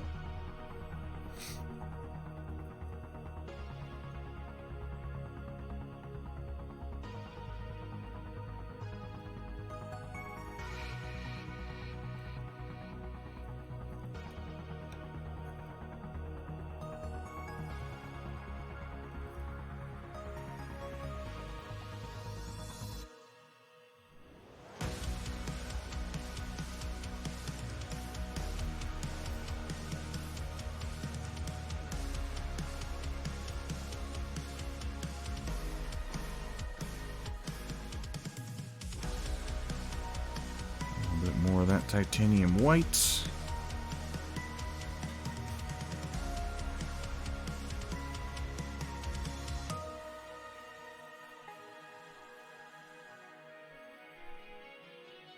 And they've been actually updating Conquest pretty regularly, which is nice. There's already version 1.5 of the rules, which is worth picking up. Hopefully that'll start finding its way into the starter sets here pretty soon. They've got a good number of factions. They've got a good, robust army building system for the game. They have some really interesting models. I think the new Apex Predator is going to pull a lot of people in. I don't know what all you got, Wombat Combat. Yeah, they are free online, which is very nice. Have that on your tablet or what have you. One of the things I like is that all the unit cards now, for when they started, they were printing unit stats on the unit cards, and then they realized they were going to be updating them, and that was silly. So now the unit cards come with QR codes. And if you have the army builder open, you can scan the QR codes and it'll just pull up the unit stat line. It's not a perfect solution, but it's a decent solution as far as pivoting from just having stat cards.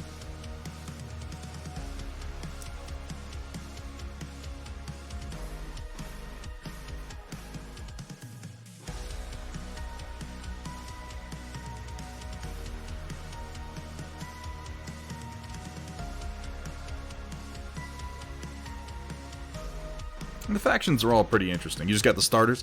I'll tell you one of the things. If it goes well, if you start picking people up, if you enjoy painting the armies and you chew through the boxes pretty quick, consider getting yourself a Wahadrun force and picking up the Apex Predator, because as far as running demos and pulling in players, nothing is going to draw people quite as much as I have an orc riding a T-Rex. It is without a doubt the most impressive model they have in the range right now, and it really kind of shows how much the models have improved even since those starter sets. The starter sets, ironically, have some of the weakest models in the range at this point because they are the first ones that they made, and their later models, their newest figures, they show huge improvements. It's one of the things I like about it. They obviously care about the game. The fact that the iterative improvements are as significant as they are tells me that they're, genuinely trying to make the best models they can. Which might seem like a bit of a no-brainer, but there's a lot of companies out there who will settle for good enough.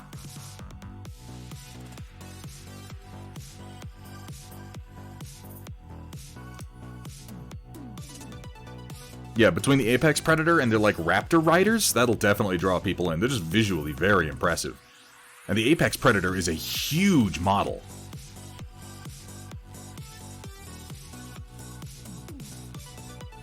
I'm not going to get into the Raptorks myself.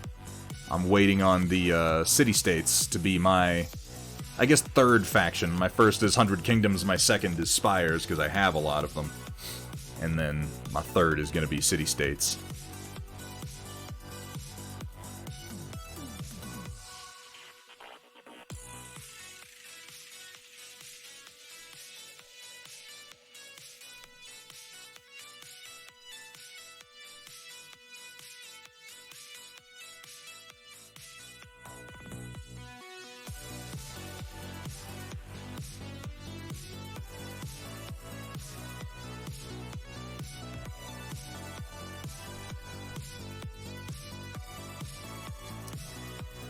Print some cool character stands I found so I can get nice centered character in my regiments.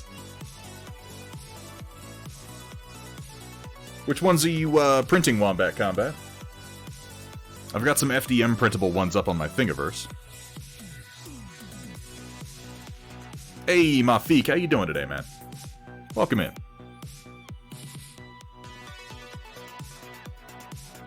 Yeah, First Blood's a pretty good rule system. I like the fact that you can play it as either like a skirmish game or as a full-size war game.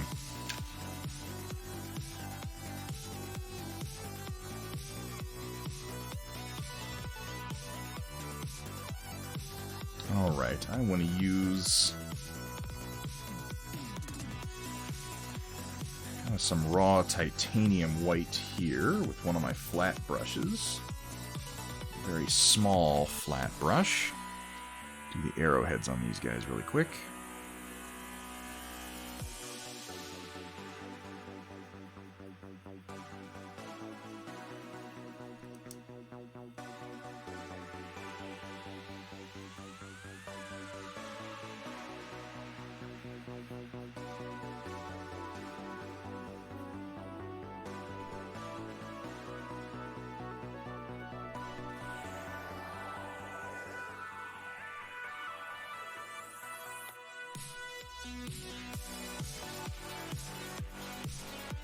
Not arrowheads, sorry, the fletching.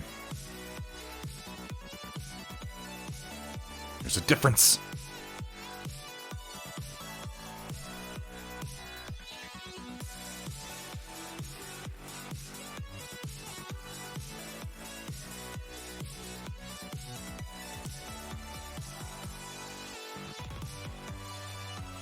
The Thunderskunk arrived today. Oh, did you get your Annihilator? The Barnes & Noble one? I'm assuming that's what you're talking about.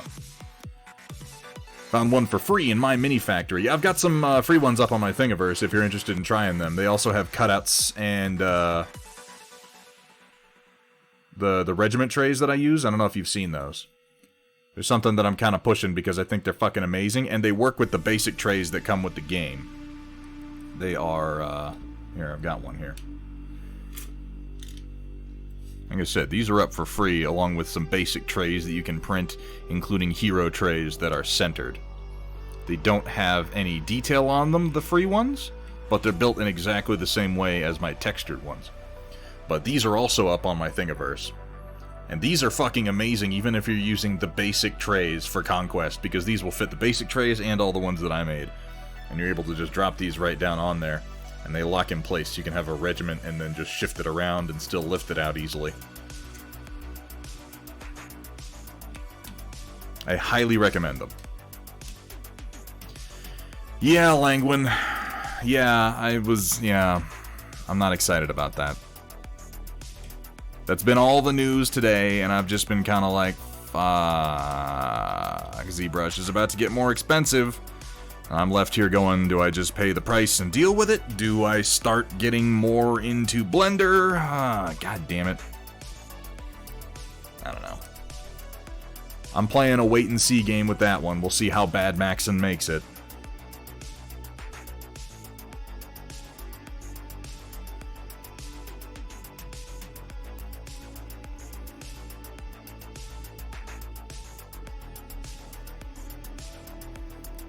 I feel bad for the people who have already bought, like, ZBrush perpetual licenses, because God knows if those are going to be honored.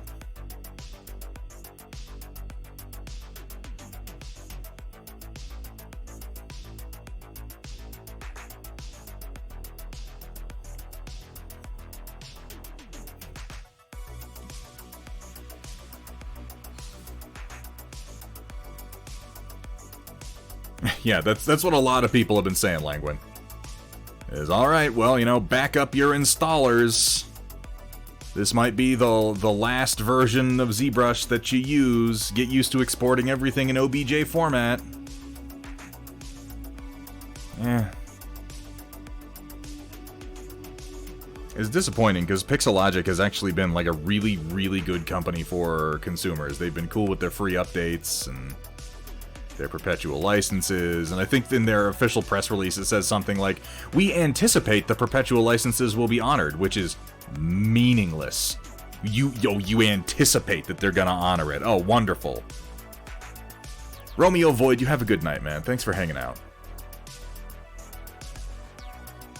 Am I gonna practice some, might practice some panel lining. It's definitely worth putting into practice. Panel lining is a very potent technique, Mafik.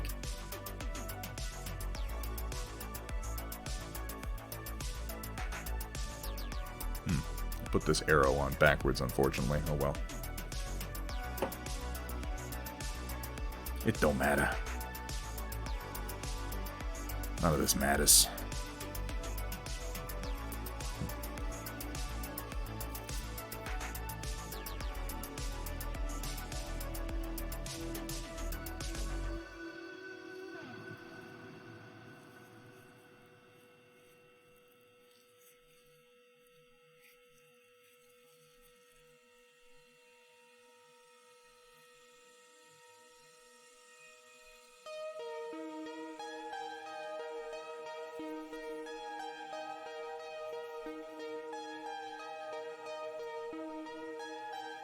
Every single time this song kicks up, I expect it to break into Tom Sawyer.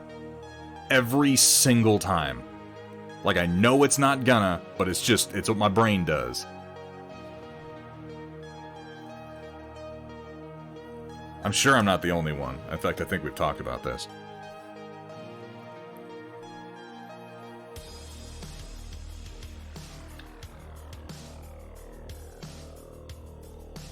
Wait, I need to do one more thing here. Yeah, a little yellow ochre. Not a lot, just a dab on the palette. There we go.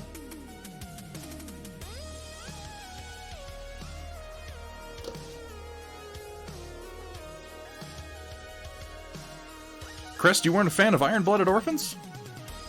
Not bad. Should not really be called Gundam, but not bad. I rather liked Iron-Blooded Orphans. It kind of strikes me as just like Mobile Suit Gundam, but very, very compressed.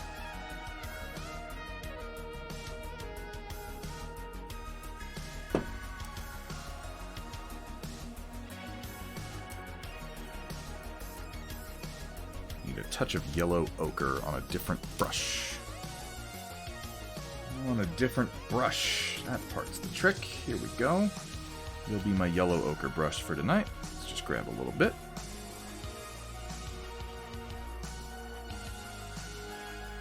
Don't need much. Just touching up some arrow shafts here.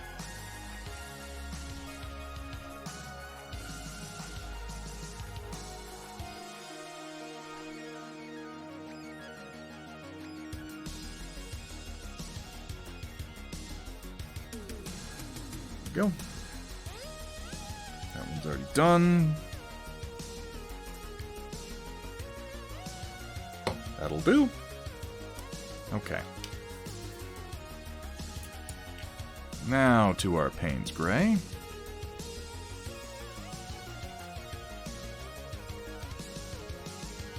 Trim this down just a touch.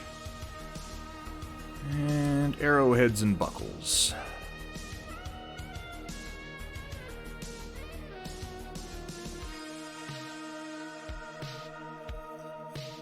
Hey, how you doing, Ren?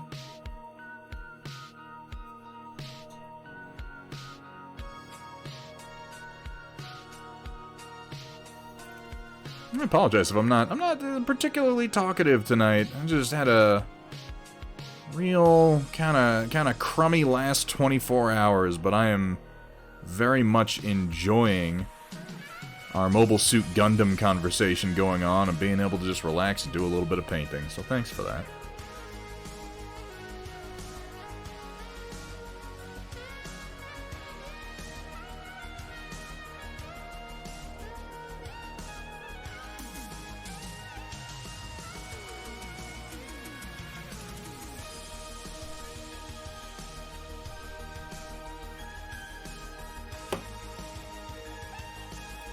There's one.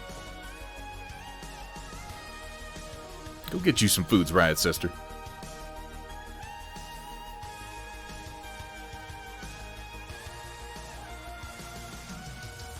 Xander Shade, you're getting dangerously close to the combination of words that makes me start talking quite a lot about Fang of the Sun Dougram and why it's the best mecha anime that's ever been made and why everybody should watch it. You're dangerously close to that right now. It's true. It really is a truly amazing mecha anime. It came out in 1981, and I think it's better than almost anything that came after it, including a lot of the Gundam series. It doesn't get bogged down on all that bullshit. It doesn't have supernatural powers. It barely, like, it has a hero suit, which is, you know, a classic trope. There's always the hero suit, but you know what the hero suit doesn't do? It doesn't magically transform into some superior version of all of the other suits. It doesn't take on 30 soldier suits at the same time. It's just like, it's not even better than most of the other combat armors in the show. It's just better suited to its particular environment and has a slight edge over them. But it gets its ass kicked quite a lot.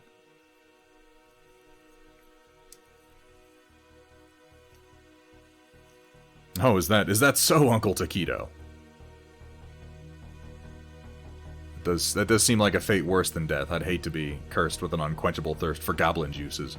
I'd have to be juicing goblins all the time. Nobody wants to do that. Even if, like, euphemism or not, that sounds awful.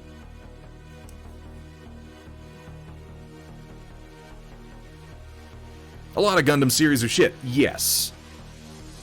That is accurate. There are a lot of Gundam series, and like anything of which there is a lot, most of them are garbage. You know, like, most of everything is shit, just generally speaking. Most movies are shit, most shows are shit, most cartoons are shit. It's about finding the ones that aren't shit. Therein lies the real magic of life.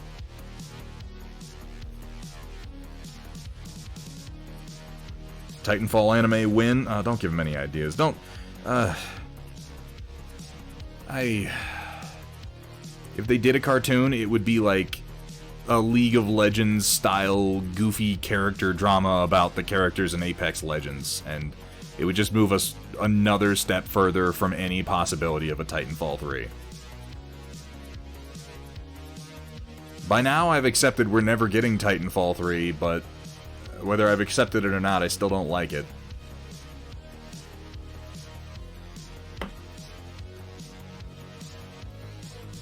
It'll probably just get hacked.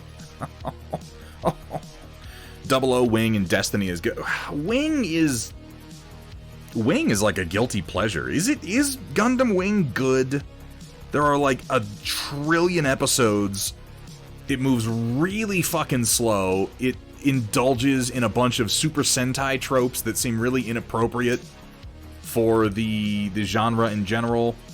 It kind of downplays, like, it uses the child soldier trope that is very common to Gundam, but it downplays it in a way that I don't find all that pleasing as an adult. I did as a kid, not so much as a grown man. So that's a good way of putting it, Crest. Yeah, it's bad, but it draws a lot of people. It drew me in. Wing certainly drew me in, and it took me a long time of watching better shows for me to go, Wing actually isn't that great. I'll tell you what Wing has. It's only 50 episodes, it feels like more than that. I'll tell you what Wing has. Wing has a fucking awesome soundtrack. Wing has a just fucking great music. Like, better music than the vast majority of all of the Gundam series. And good mecha design. Yes, in a number of cases. It has some of the best in the form of, the Leo and and Tallgeese. It also has some really weak mecha design for a lot of the heroes, for a lot of the Gundams. Like I said, it leans into those Sentai tropes, so they're all super special, and they got, one's named Death Scythe, and it's got a scythe, and it looks like death, and it's like, this is the war robot? Are you sure? Because it seems like a goofy costume. But then you got, like, Tallgeese, which is, it's elegant. Oh, it's beautiful. Same thing with the Leo. I mean, they're basically the same suit, but that's beside the point. Yeah. Hey, what's up, Forgotarone? I'm glad you got some sleep, dude. Apparently you hadn't slept. Like, how could you have slept too much if you only went to sleep? It couldn't have been more than a couple of hours ago. Stays up all night, sleeps for 2 hours. I slept too much.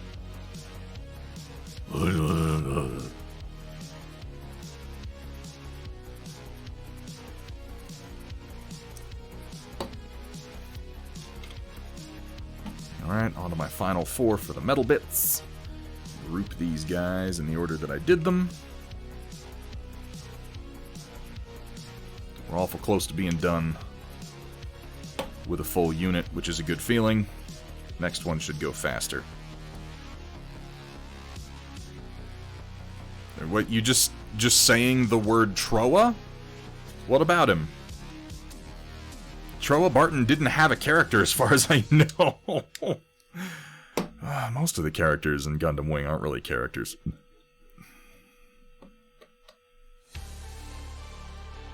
And then there's that amazing moment, as far as character development goes, in Endless Waltz, when fucking Duo and Co. are breaking into that one colony, and there's all those serpent mobile suits. And he they get pinned down, and there's the one standing at the end of the hallway with the double chain gun on his arm, just firing at him constantly, and he's like, wait a second, I know that pilot. I know that style of combat. I'm like, it's a mobile suit with 2 giant miniguns on its arm, and it's standing at the end of the hallway shooting all its miniguns at you, and you're telling me you know that style of combat. That's the style of combat that literally every single Serpent pilot uses. Standing in one place and shooting all your bullets at somebody is not a style of combat. I mean, it is a style of combat, but it's not like a distinguishable individual style of combat.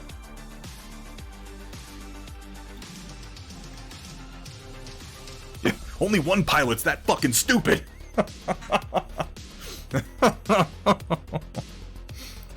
Who else would waste all of his ammunition? Like, it would be one thing if he had done, like, that one piece of constantly reused animation from Heavy Arms, where it's like he's got one arm up, and he comes at the camera, and he, like, ducks down real low, and then he pulls his shoulder back, and this arm's back, and then it comes up real suddenly, and it's got that knife. You know exactly the piece of animation I'm talking about. He comes at the camera like this, and goes, whoa, up with the knife underneath his arm. I'm like, if he had done that, and then he'd been like, oh, I know this pilot, that would have at least made sense. That's that strike that Troa always used. No.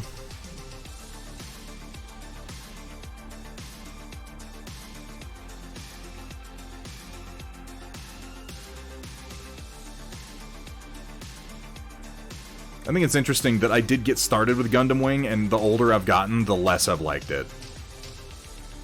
I don't think it's bad, but compared to other offerings, I don't think it's particularly good either.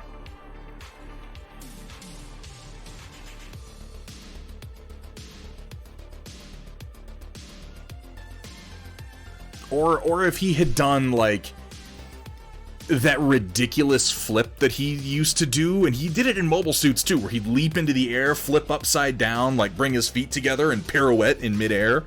Like, okay, he does that, and you're like, oh, that's Troa. Because who the fuck else would do that in a mobile suit?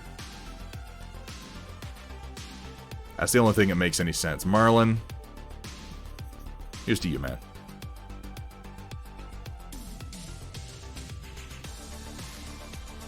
What's up, Waffles and Rio?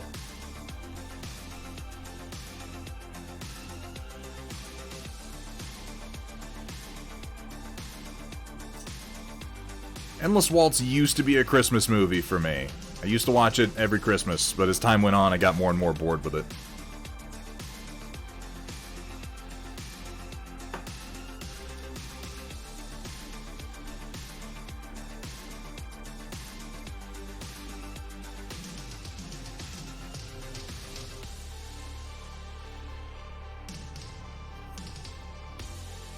Started to do these guys' skin, and I didn't love how it was coming out, but I'm going to leave it until I do the other ones. Might redo it, might leave it as is. I got a lot of Militia to paint, so I don't think it's going to matter much in the long run.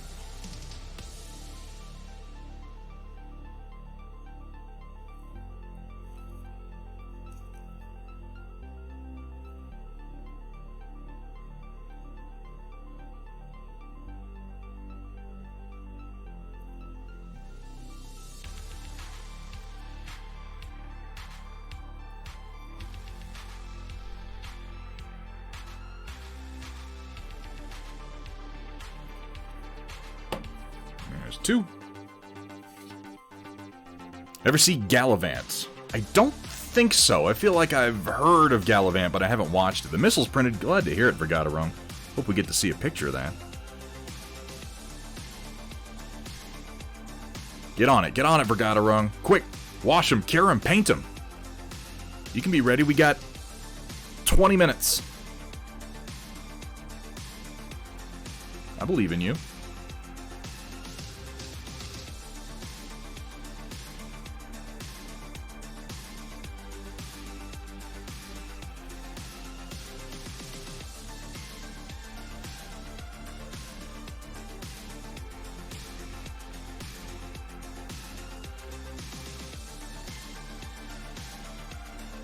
Around here, Roland, we just call that well-seasoned.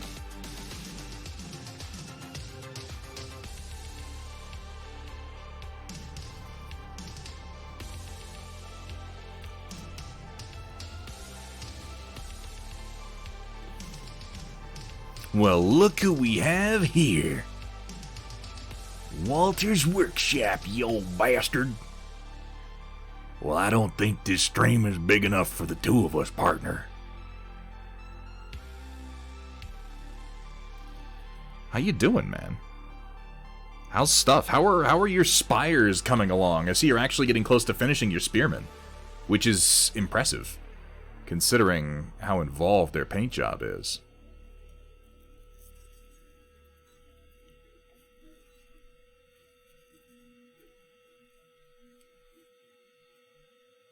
Yeah, I like the instrumental versions of all the Cell Dweller and Scandroid songs on here too. I mean, you know, that's the same guy. obviously.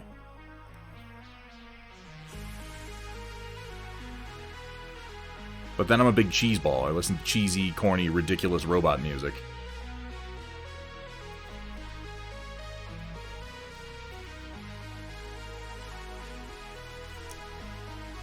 Thank you so much for getting that shout-out done, by the way, folks. If you're not following Walter's Workshop, I'm going to go ahead and assume that you're kind of new to watching painting streams here on Twitch, because he's sort of hard to miss. You're going to want to go ahead and pop over there and give that man a follow, jump into his next stream, because he has one of the best communities, the best streams, and always willing to talk about what he's doing and why, which I find is the mark of quality when it comes to painting streams.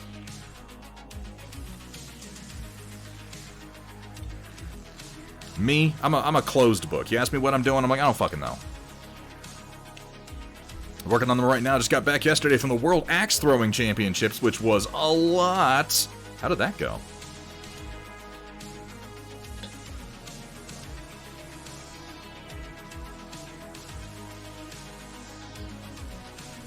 But has he done a Gaslands car yet? I don't know, Ren. You could probably convince him to do it. He's an easy one to distract.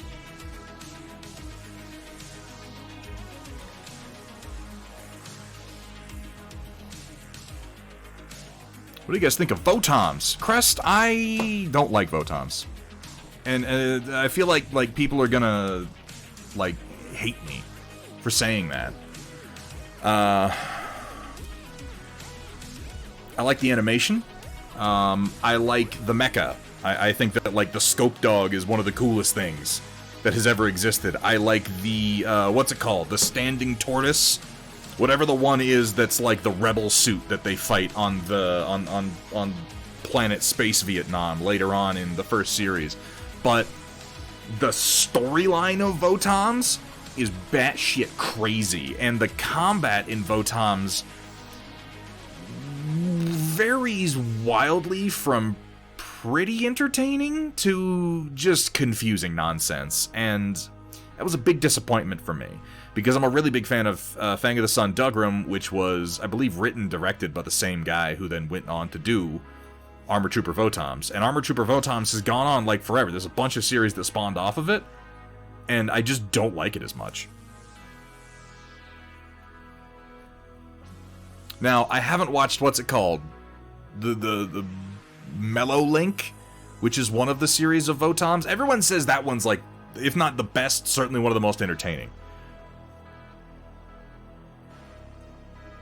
So I can't speak to that, but as far as the primary storyline goes, I'm like, yeah.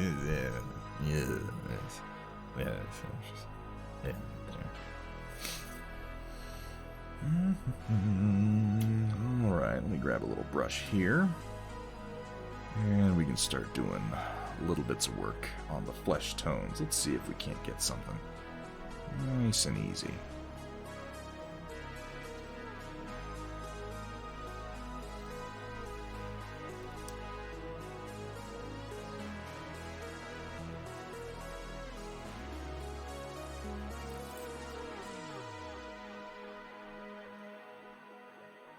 You know, don't take my opinion as gospel. Everybody seems to really like Votoms. I'm just like, it did not do it for me. The mechs are cool, the action is weak.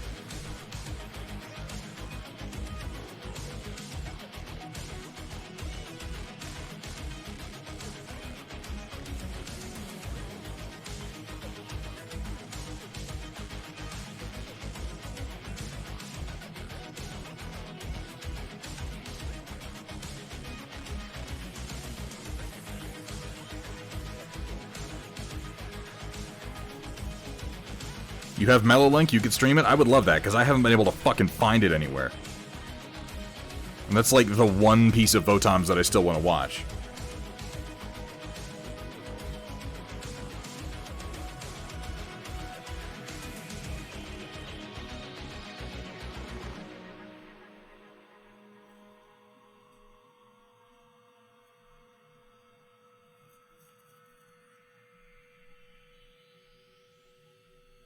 If you do wind up streaming it, please do let me know. I'd love to see it.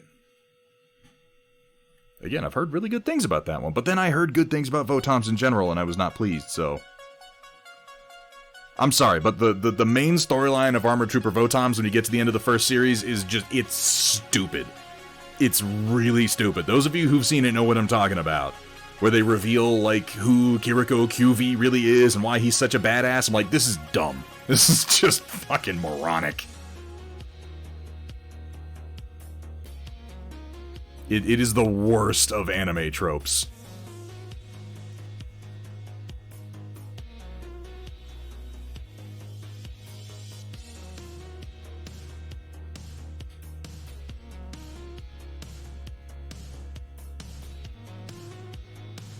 When I give them credit, they give a reason that their main character is able to kill, like, 300 enemy soldiers by himself, but it is a reason that made my... made me roll my eyes so hard I sprained my fucking eye-rolling muscles.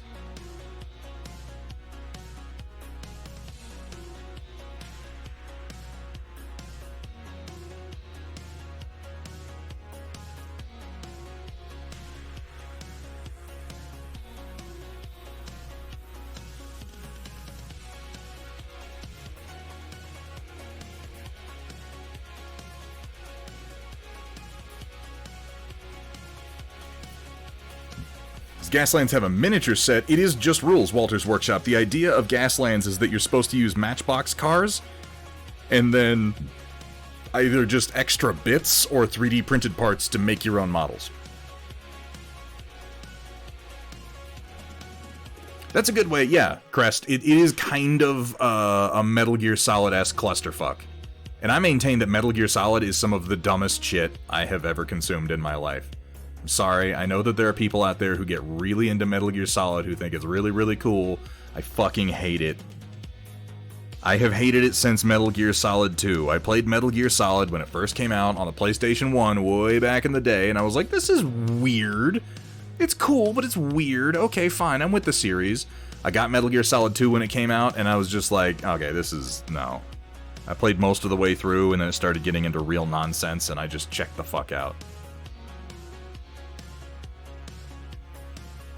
I tried playing Metal Gear Solid 5, and it was painful for me because everything about Metal Gear Solid 5 I should like. Like, all the gameplay elements, everything about it is stuff that I should enjoy.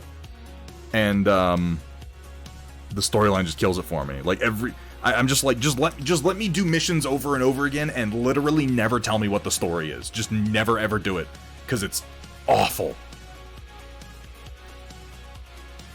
Something, something, something, oh, fucking, what's his name? Hideo Kojima, he's being ironic. Oh, it's meta. Fuck Hideo Kojima. Jesus.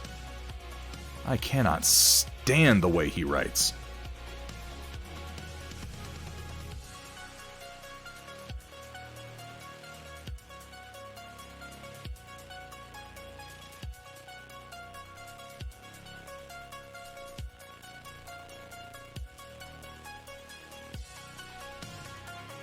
Having chat issues, well, we see that, man, Rofasol, so hopefully you've worked them out.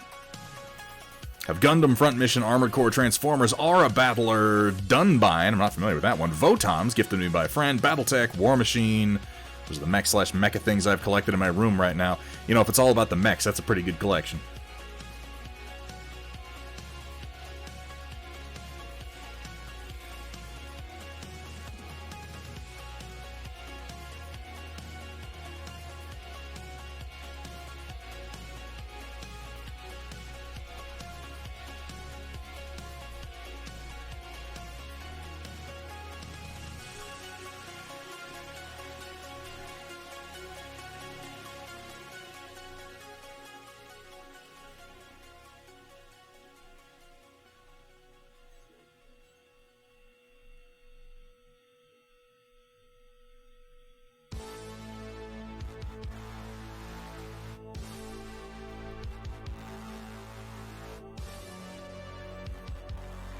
How dare you besmirch hideous Kojima? Yeah, I try not to indulge in the petty and meaningless thought pattern of like, this person who's famous has too much money and it's not fair that they've got more money than I do when they're moron. Like, you know that thought process. It's the Elon Musk thought process. The like, this dude gets to be a fucking rock star and all he ever really did was like, he sold PayPal. But he is broadly a fucking idiot. Hideo Kojima gets me with that one though, where I'm like, he gets regarded as like this genius writer, and I'm like, this dude's like a failed screenwriter who got into video games and convinced a bunch of people that his belly button gazing man-child musings were art, and it irritates me. It irritates me mostly because of the number of times in my life I've had to listen to people try to sell me that crap as, oh no, it's art. It's art. It's really clever if you consume the whole thing. And I'm like, no, it's not. No, it isn't. No. I'm sorry, but no. Hey, what's up, Dr. Rhino? You build robots. What kind of robots?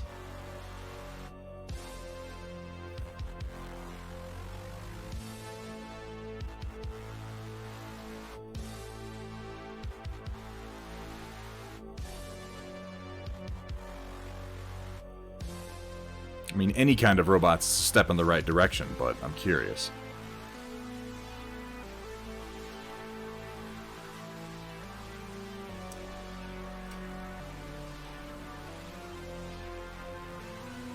Oh, yeah, fuck you, Dr. Rhino. No, you are not going to sit here and compare a mere 4 seasons, less than 100 episodes of one of the best regarded animes in the history of anime to the hundreds of hours of meandering nonsense that Hideo Kojima has crapped out of his trash mind. I'm not going to listen to that. Fuck that.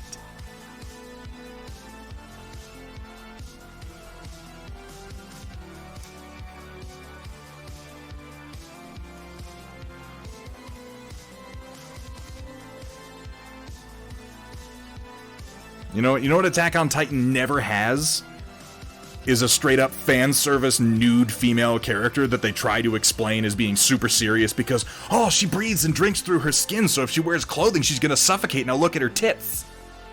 That's what Hideo Kojima's bringing to the fucking table. Oh, ooh, oh, don't you dare. Don't you dare.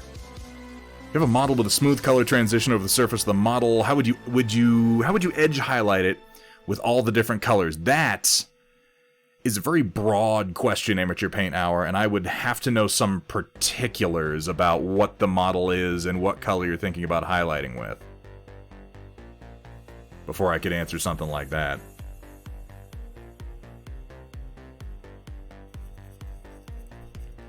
Oh, Project Dark Fox. And I'm sorry, I missed yours a few minutes ago, Kursala.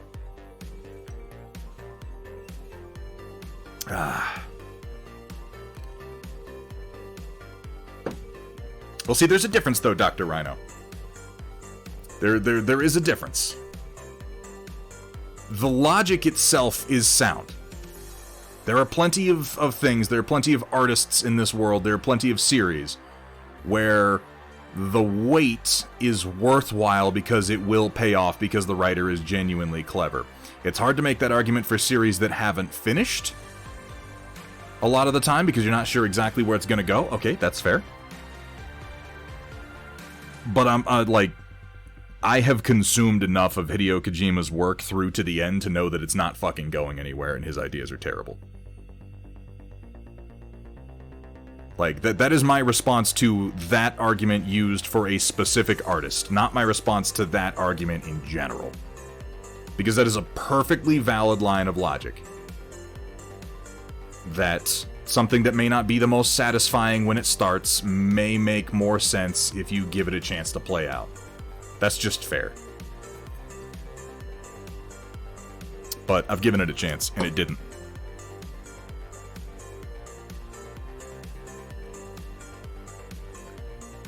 You know what? Yes. Quote me on that. We need to sit down and we need to talk, though, Dr. Rhino, because in the time that we said our idea was we'll watch the first arc and then we'll talk about it. And in that time, you know what I've done? I've watched all 4 fucking seasons of the show again. That's what that did to me. We sat down, like, let's watch some Attack on Titan and then talk about an episode at a time. And I was like, yeah, sure, let's do that. Bloop, I watched all the way through to season 4 again.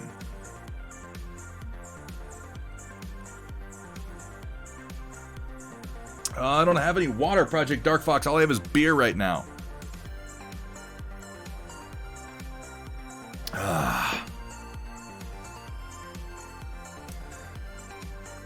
Only qualm, I can say spoiler-free due to having read the manga I have with Attack on Titan. Each season is a drastically different story being told, which is a bit jarring. It is Walter's Workshop, but I think that's part of the quality of it. Is that by the time you get to the last story that's being told in season 4, the way that you felt about the previous seasons is sort of part of the story. Attack on Titan kind of hooks you by the nose and it leads you around to where it wants you to be and what it wants you to feel about people, and then it sort of admonishes you for feeling that way later on. It's true, Dr. Rhino. What do you think all that wet stuff is?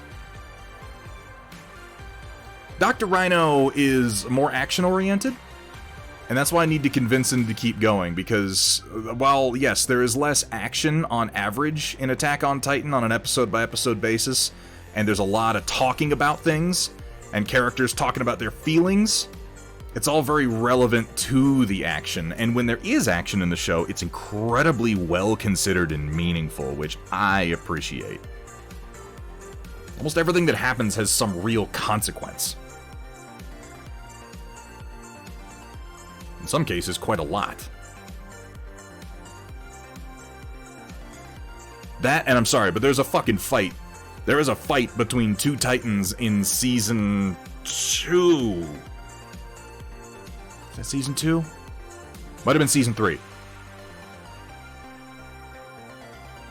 Either way. No, it's in season 2. There's a fight between two titans that is, like, so gorgeously animated, and when you watch it, it's like, wait, these are all, like, legitimate jujitsu moves that they're using on one another. It's a very real fight for how absurd the context of it is.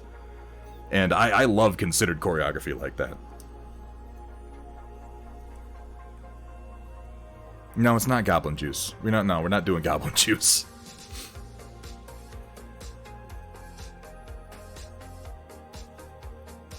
I don't think that AOT is the kind of show that everybody was ever gonna like, though. If someone says they don't like it, I generally won't try to be like, oh, you're wrong for not liking it, because it's the best parts of it can be kind of uncomfortable.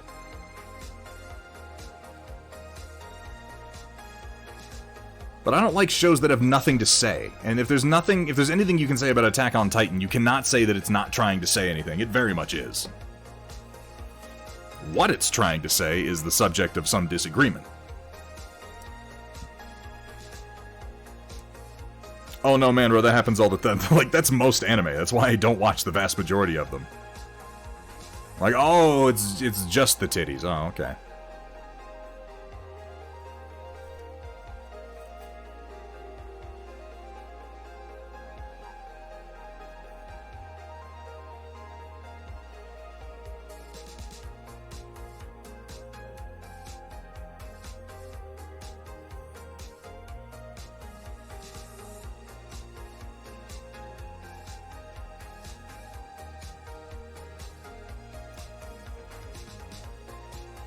Oh.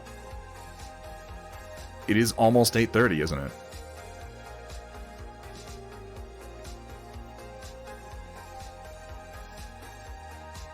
Yeah, I'm into that. Friday would be perfectly fine for me, Dr. Rhino. And for reference, I talk a lot of shit. I'm genuinely not going to try to convince you to watch something that you're not enjoying watching. But I would like to talk about the details of it, because there's a lot of things that happen in that first part of the show that you might think, well, that's just stupid, that they have reasons. There are reasons that almost everything happens. And if you're thinking it's not going to pay off, you might need some reassurance on, oh no, it does. Almost everything in that show pays off in some way. It's impressive. It's very tightly written, which is bizarre for how hyper-dramatic it is.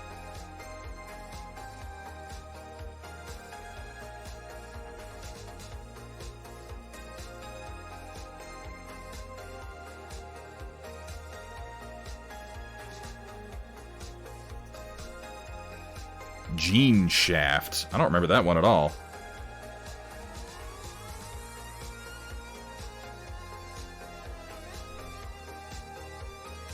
I'll give you a couple of extra minutes for Gadarong, just because I need to, before we start the storm report, I need to take a quick bio break.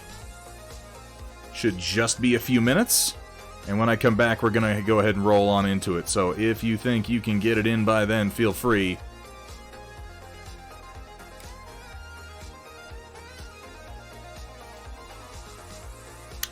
Oop. That's not supposed to happen.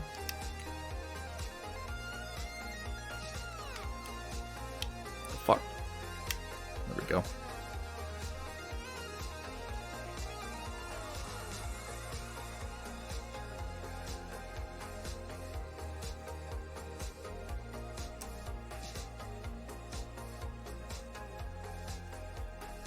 Oh, I always have fun on my bio breaks. Ooh.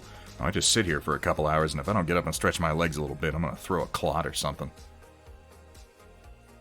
What are my thoughts on Gundam DN? Wait, which one is DN? I don't know that I've seen DN. Gundam...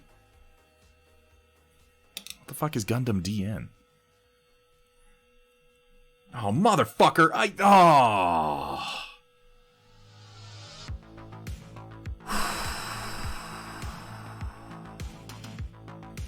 You know what? Here you go. That's what you get. I'll be back in a minute. Just, oh my god, I can't, I just walked right into that.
You know, it's true. I was reeling, physiologically reeling from Dr. Rhino's sick burn. I had to go throw up. It was terrible. It was like getting punched in the gut. Oh, excuse me. Oh my god, that's so rude. Let me do a quick brush clean here, and we'll rock on over into the Storm Report, see what folks have been posting. Swishing the white spirits. It's the second time. It's the second time that joke's been made tonight, Sheza. Not bad, actually. We had one literally as the stream started, and now one as we go into the Storm Report. That's kind of better than I'd hoped for.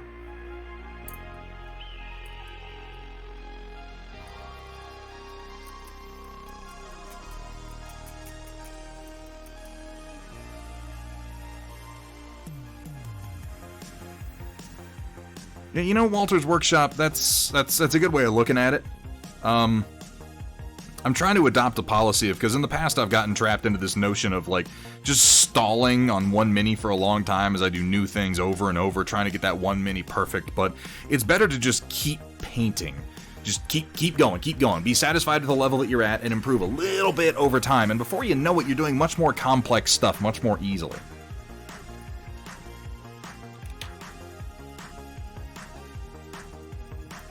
Don't let the perfect be the enemy of the good. And the more and the other saying I like to pair with that is that the master has failed more times than the apprentice has tried. Yeah, that's the only one, Dr. Rhino. Fuck perfect. And yeah. Okay, everybody's painting for different reasons. Some people are painting to have art around the house and they really want to push their technique, and that's great. But a lot of us have to remember that we're painting game pieces, and we have to remember the average viewing distance rule. Take the mini that you're holding in your hand that you're like, why isn't it perfect? Why isn't it perfect? And hold it at arm's length and ask yourself, does it look better now? Because if it does, that's fine. That is the distance you are most likely to see that mini at most of the time. Busy Builder, welcome in.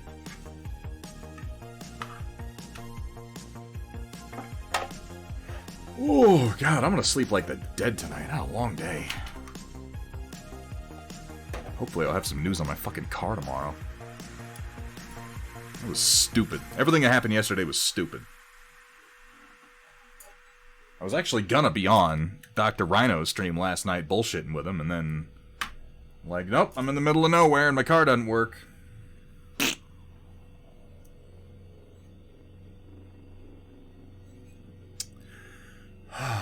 Okay.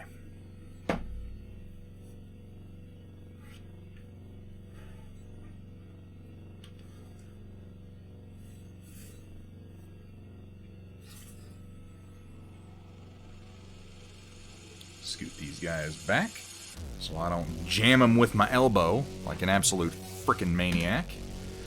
I'm going to place this tube right here because I do think I actually kind of pierced this, and I need to, I don't know, just be careful with it. I don't think it's really a problem if I can move up the tube a little bit. But I do want to remember that I did that because I managed to splort paint all over myself earlier in the stream without realizing it, which was, you know, obviously super fun. Alright, locusts and gentlemechs, get ready to feast your eyes on glowed paint and wet palettes with the occasional culinary atrocity thrown in on tonight's Storm Report, brought to you by viewers like you.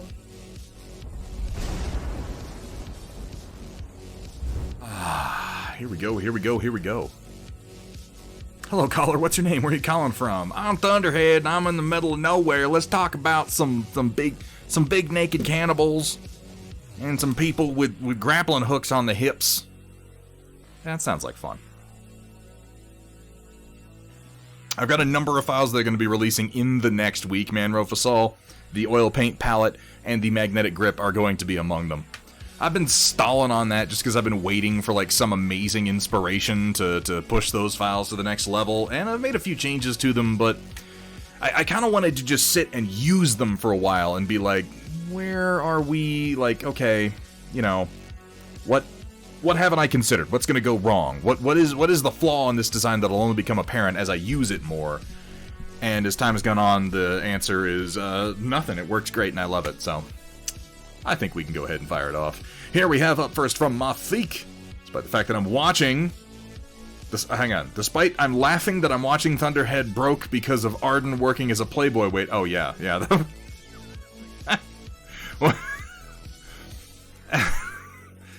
those of you who weren't here last time. You know what? No, I'm not even going to explain it. Because if I try to explain what happened, I'm going to sound like a fucking crazy person. Let's just move on. Everyone at the restaurant looked at me for it. Good, I'm glad. Either way, I bought one of the Iron-Blooded Orphan kits at the Toy Russ. Seems never being touched since 2017 because the logo is red. And I will build when it's done. Let's have a look at this bad boy. Oh, yeah. Oh, that's going to be a pretty sweet model. I like a lot of the designs from IBO. There are some pretty great mecha designs in it. Not just, what was it, Gundam Barbados, but like the Greys. I think the Greys design is pretty great too. They're a little over complex for how I like my mecha. They've got lots of little parts, but they're all like considered parts and moving parts, and there's like the whole skeleton beneath that they really put a lot of thought and design work into. Well, shit. Nice find, Mafik. I hope you're willing to show us when you get some build done on it. Some building done. What kind of a sentence is that? I hope you're willing to show us when you get some build done on it. English is my first language. Let's see what we've got up next from Shock21. With basing done, I am calling these finished. Probably the work I'm most satisfied with. Oh, these look fucking great. These look really great, and I love how you've done the cockpit glass with just that strong, like, central luminescence. It works really, really well. And the camo's pretty effective, really. I appreciate that the camo is still some fairly bold, bright colors with some good contrast in there with the greens. It's suggestive of what it's supposed to be, but it's still visually interesting. Which is kind of what drives me away from camo a lot of the time. And I love seeing the trench foot there with the two waves of missiles coming up over his shoulders. It's lovely. Yeah, Trotsky, nail on the fucking head. It's, yeah, G.I. Joe style camo. I guess that's what I was trying to think of and I couldn't. I'm like, where have I seen this camo before? Oh, on like every G.I. Joe tank I ever bought, yeah. Looks like Swedish Splinter camo. Yeah, it kind of does.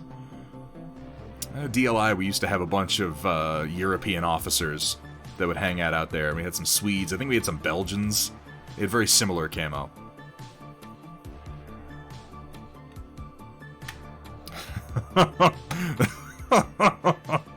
Yes, Mafik. Yes. On these missiles coming out of the launchers on the rest of the mechs. You know, I could do some attachments for these that attach to the round launchers and then the square launchers. You could do the same one, would work for both the Blockhead / Wolverine and the Bigfoot / Battlemaster. That's not a bad idea, really.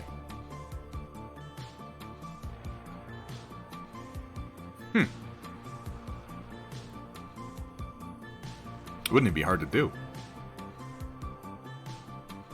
Well, I'll tell you what. I'm trying to hit a lot of the wish lists over the winter. I'm trying to get to small stuff that people have been asking me to do that I just haven't had time to because I've been working on larger Battletech projects, but we're putting those on pause for a little while to let SWS have a chance to really catch up to the backlog, so maybe.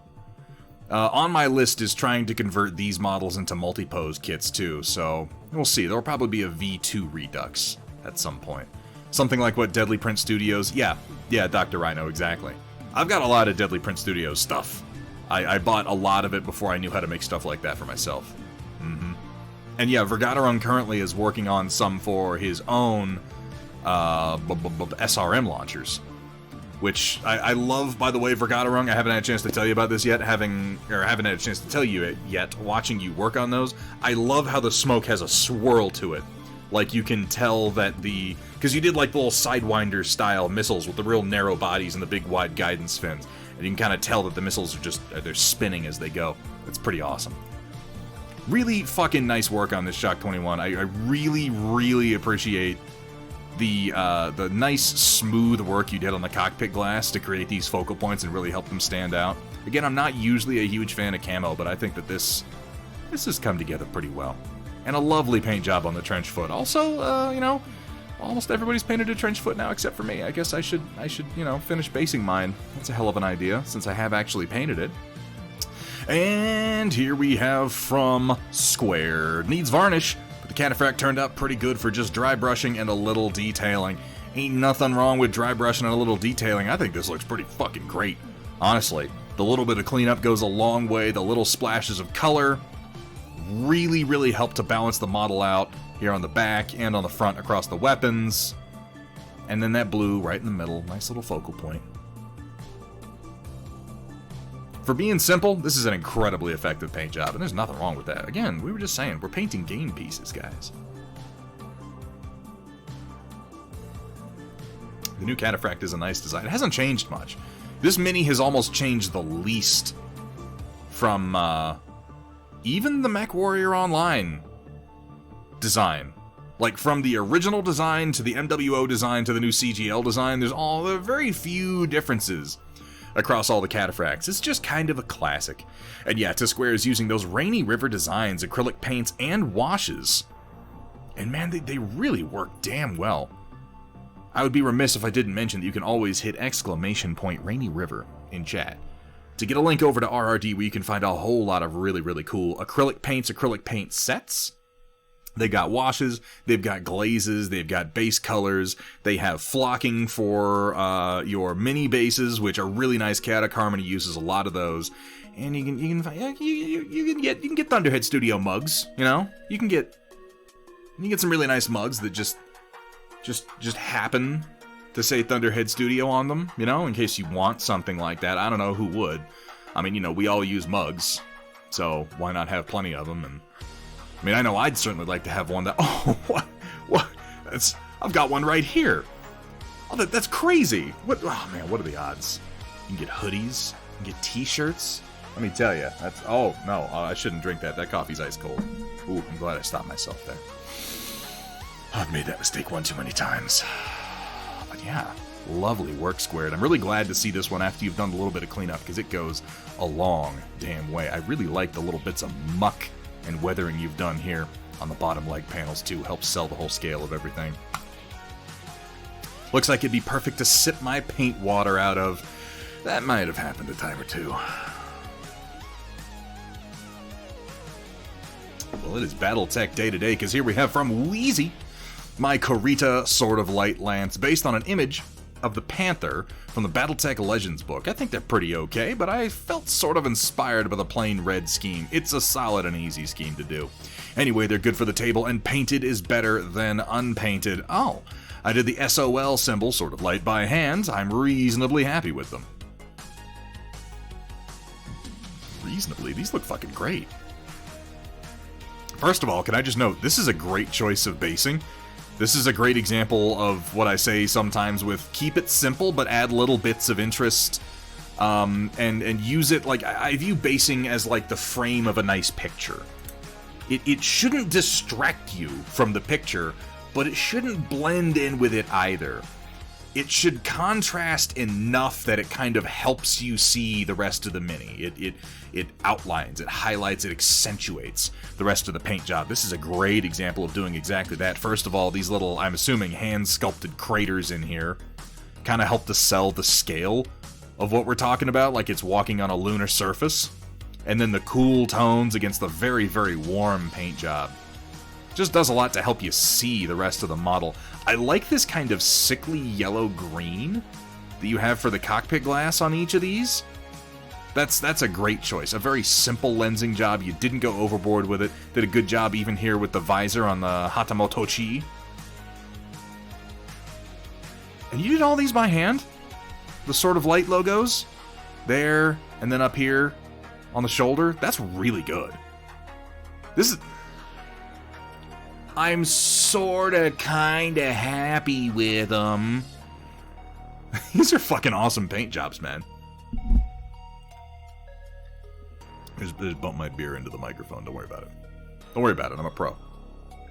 Like, This is legitimately pretty great.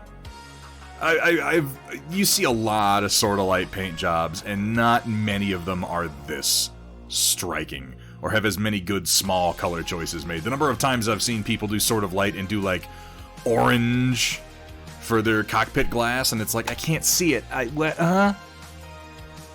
This is good shit.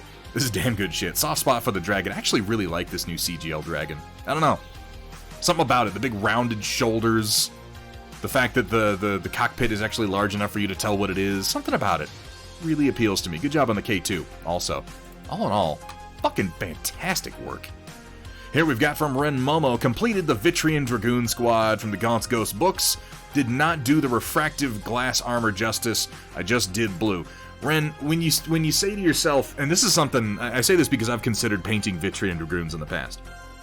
When you say to yourself, I'm going to paint armor in such a way on this 28mm tall man that you can tell it's meant to be refractive glass, because they had like glass mail.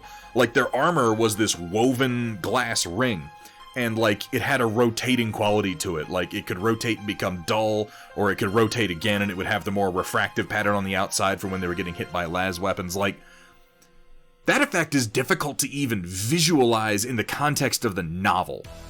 To then realize that on the tabletop is a fucking feat that some of the most talented, expressive, and experimental painters would struggle with. So don't get down on yourself for not capturing exactly what's in your mind for interwoven glass link armor, because these guys look solid overall. Again, Ren, I think one of the most important things that you can focus on, having had the opportunity to see a number of your paint jobs now, I'd like to reiterate, since I've seen your paint work, comparing the first work with this, your paint jobs have gotten much smoother and much cleaner. There's very real progress being shown here, and that doesn't sound like much, but those are two of the most important things you can learn when it comes to miniature painting. Getting good, smooth, thin coats that still allow you to see the physical details of the model, and practicing that brush control so that you can clearly tell which parts of the model are which, so that your surfaces look different. And you have made huge strides in that department. I don't mean to call your earlier work messy, but this is much, much cleaner. You want to do better than this? Ren, you want to do better than this? That's fine. That's great. I encourage that. But don't for a second think that you aren't improving every single time you paint something. I particularly like the work you've done on the bases here. Looks like a good, simple, effective dry brush job. Nice. Nicely done, Ren. And I look forward to seeing what comes next. Here we got something from Zombie Brush Studios. Work in progress of everyone's favorite overlord. Will be finished tonight, but sadly not before the report. Oh, it's Claptrap, isn't it? I know who that is. I think I only played the first Borderlands game, but I remember Claptrap. Am I right? That's him, right?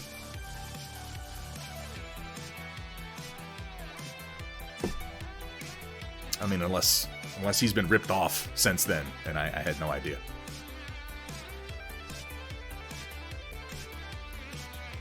First two games were good. I fell off after that. I fell off halfway into the first one. I don't know. Borderlands was never really for me, and I realized that early on. Nice work on it, though. Good, smooth yellow with some decent shading. I love the use of the yellow down here. I mean, I assume that this is largely a Canon paint job, but still, the little bits of yellow on the arm just do a whole lot for the cool blue tones. Zombie Brush Studios does excellent, simple, striking paint jobs, often with really interesting artistic flair. If you've seen a lot of his more comic book inspired, cell shaded, or in some cases really, really bold and striking, like monochrome with splashes of red, almost Sin City style paint jobs. Lovely work, Zombie Brush. Here we have from Sumatha, Operation Lancaster Thunderhead, exclusive preview. Well, Cyber and I have gone and done it. Where's this going?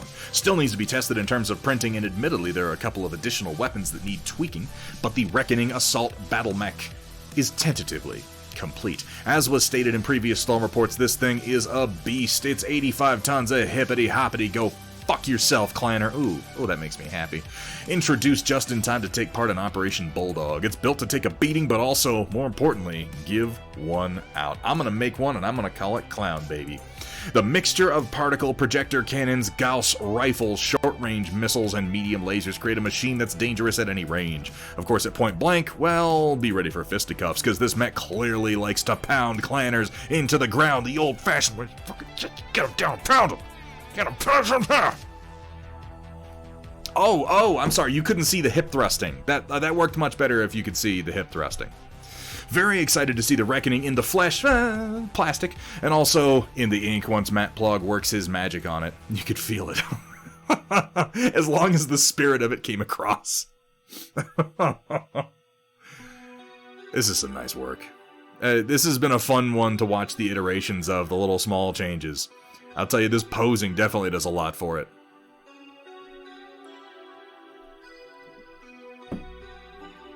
The, kind of feels like Robot Jocks, which means I love it. I think I mentioned that last time.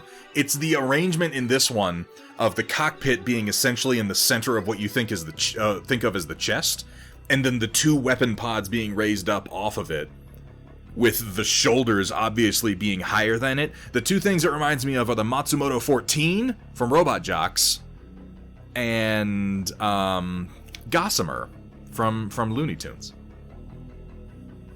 They're disparate influences, I'll give you that. I can already think of two main paint jobs that I want to do on these Reckonings. I want to paint one as Gossamer, and I want to paint one, and I want to write fucking like Clown Baby across its chest. Because it can take the biggest beating. It made me think of the robot from Robot Chicken. Oh, you mean the... Oh, yeah, no, we know that robot. We know that robot. He is a big, nasty beast, and I'd love to see more renders of him. In fact, I'm looking forward to seeing more physicals of this model next to some of the other Operation Lancaster mechs, like the Tyrant, like the Oryx, because this is a big, nasty beast. And the scale doesn't really kick in until you see it next to something like the Tyrant, which is already a pretty big mech. I'm looking forward to getting my hands on one for sure. Fantastic work, both Sumatha and Cyber Knight. Here we have from Cyber Knight Magnatorius Maximus, our very own Metalcore collectibles. By the way, guys, I should mention you can always hit !Metalcore in chat to get a link on over to MCC. If you're into 6mm sci-fi wargaming in general, if you're into Battletech in particular, you're going to want to do yourself a favor and go give a little browse. Because, man, some of those kits are fucking amazing.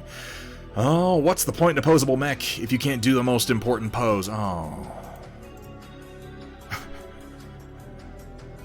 Okay, it's not what I assumed, but it is certainly showing dominance. I'm glad this meme hasn't died yet.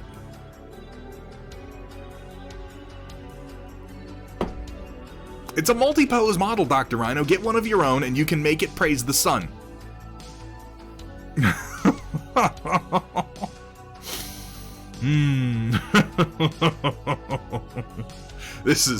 It was on that day that the clans knew they were well and truly fucked. Like, oh, we gotta back down now. Oh my god. Oh my god. Alright, coming down. Here we have from Manro Fasal, who I only followed you today on Instagram, Manro. I had no idea you had an Instagram for some reason, but I found you and I followed you. So, get ready for more commentary. More work on my army. Green. No, it's not all green. There's some darker green, and there's some red, and there's some, like, creamy colors, and there's a little bit of yellow in there. I love the yellow, by the way. Honestly, one of my favorite color combinations is green and gold. Oh, this is cool. On the fist. Damn. I've seen this many times over the years. And I really like this sort of rough slash pattern you've done with the green and gold on the big old power fist. And the little splash of gold in the middle here with the green faded transition. This is actually really solid work.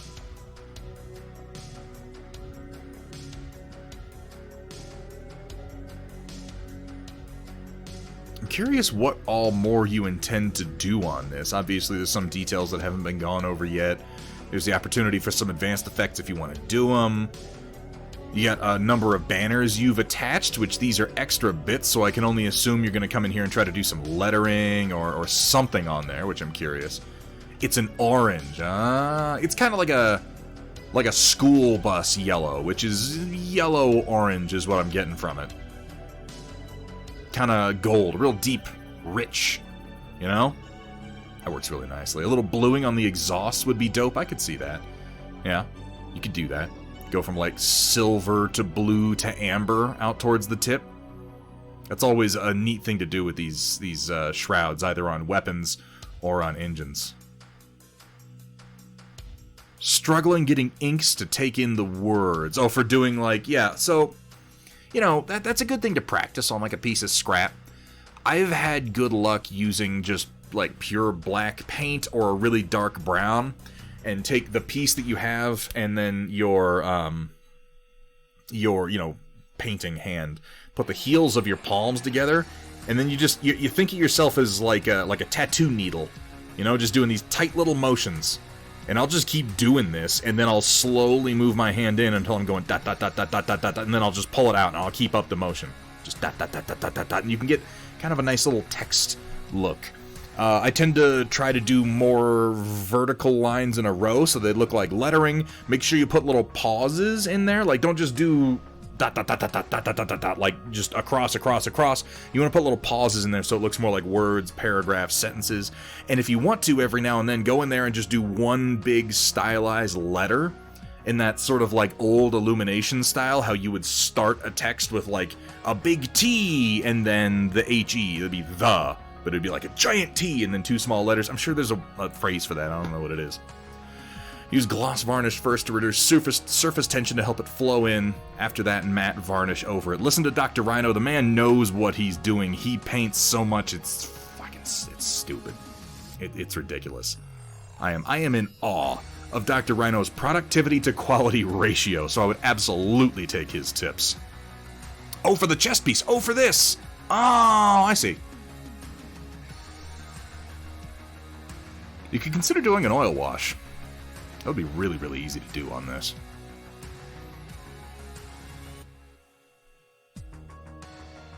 You have to, you know, pick up an oil paint, and a little bit thinner, but it would flow into these really, really nicely.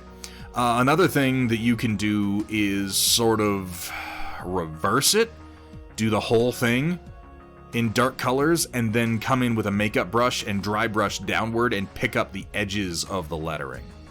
That can work too. So that the contrast of the bright edges to just the mid-dark will still help the lettering stand out. There are a few ways that you could go about it. Either way, I'm excited to see where this is going. This color scheme is actually really, really striking. Nice work, man, Rofusol. No, Trotsky, no, we're not doing that. I heard it. Here we have from Machine God. To make up for the culinary awesome of last stream, have some bone-in pizza.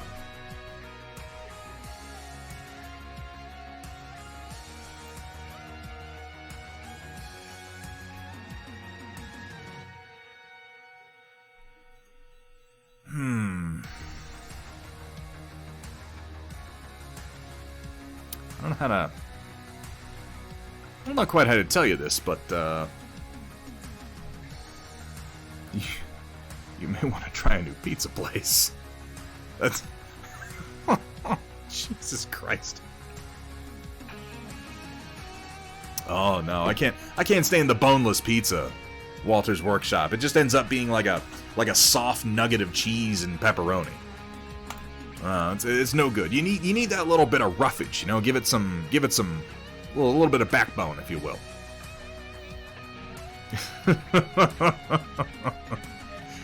Oh my God, Machine God. Oh no, I see. You know what? That was a joke. I did that on purpose. I definitely wasn't just saying words. That doesn't sound like me. Here we have from Project Dark Fox. I have nothing else to contribute to the Storm Report today, but here's a solid reaction to what we just saw. Boneless pizza is just adult pizza rolls. I mean, pizza is just adult pizza rolls. What are you talking about, Dr. Rhino? Also, calzones suck, and I won't know. I'm not... Ugh. Oof. Why does that exist?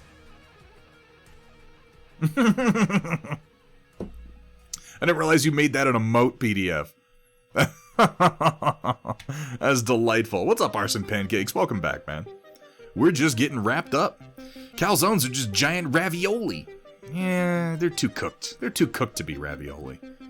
Ravioli's like nice and soft, and calzone's all... not into it. I'm just not into it. Here we have from Xander Shade, my first gun plat. And it's only a $10 at Hobby Lobby purchase. Those are dangerous, aren't they? I may have found a new... yeah, hobby. Let's go with hobby. Absolutely. Need to boil a calzone and make it a giant ravioli. Ooh. You know, Matt Yee mentioned this the other day. He was in one of those conversations, one of those arguments that inevitably crops up. It's like, oh, is a hot dog a sandwich? Is a taco a sandwich? And he suggested that Uncrustables are just ravioli. And then I remembered I was watching Stila Rebel stream, and she lives in Japan, and the Japanese eat very, very strange things. And I'm gonna have lunch on stream. And she got a little stein, a little drink. She poured herself like some sake, and she unwrapped what appeared to be an Uncrustable. But it was like a savory sandwich? Oh, he was high as a fucking kite, Xander shit. I mean, he always is. But it was like a savory sandwich. Like, it was an Uncrustable, and she unwraps it, but it was like a meat sandwich, and it had like a tomato sauce in it. And those two thoughts sort of like crashed together in my mind, like particles in an accelerator. And much as those create, like dark matter for a fraction of a second, I imagined, what if you just made like a giant ravioli, like an Uncrustable-sized ravioli, and then packaged it? Like, I would eat that at room temperature. Huh. Now, it wouldn't be a Hot Pocket, because it would be pasta, Walter's Workshop. It wouldn't be that horrible, cheap, sugary bread, and you wouldn't heat it up. It would be wrapped in pasta, like a ravioli, and it would be eaten at room temperature.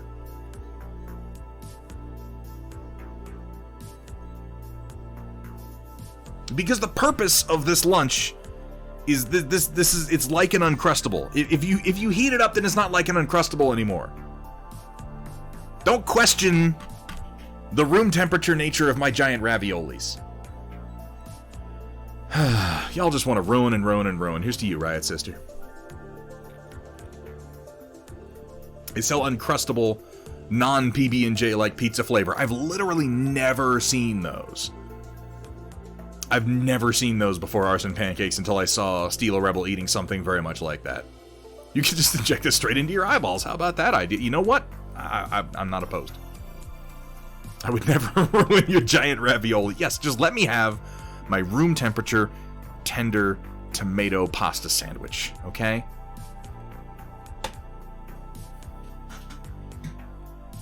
Maybe it would be a niche audience. Maybe that niche would just be me. But I'd eat it. Let's take a look at Xander Shade's build, for the love of God. Because it's a Leo, and Leos are fucking awesome. I even like their guns. I've always liked their guns. I don't at all understand, I've never understood how ammo is supposed to transition from that can up into the rifle. Is there a connection point here, like a flat connection point? So I guess it would be like rings of ammunition that sort of go around and then get pushed up into here. I've just never quite understood how this drum is supposed to feed this weapon. But I like it. A helical magazine? Yeah, I guess.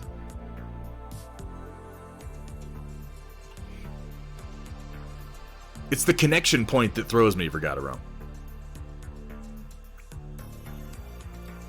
Look, Leo's, like, it might be about to explode, Trotsky. As long as it's about to explode. Like, here's the thing. A Gundam isn't looking at it right now. When a Gundam looks at it, yes, it'll blow up. Okay, fine. I'm gonna have to look up, like, a cross-section of one so I can understand how it works. Because I'm sure that it does make sense, but my brain has never quite made sense of it. I always like the design of the rifle, though. It's very, very simple, very straightforward, and I always like the little grip on top. Because in the show, they would, like, hold it by the top and then the bottom and then fire it, and I always thought that looked cool. Well, for $10, I think that's $10 well spent. And I'm glad you found some new wonderful plastic crack to dump all of your money into, Xander Shade. Good luck to you. Here we have from POW Rogue. Ooh, Night Lord's helmets. Oh, that's pretty cool.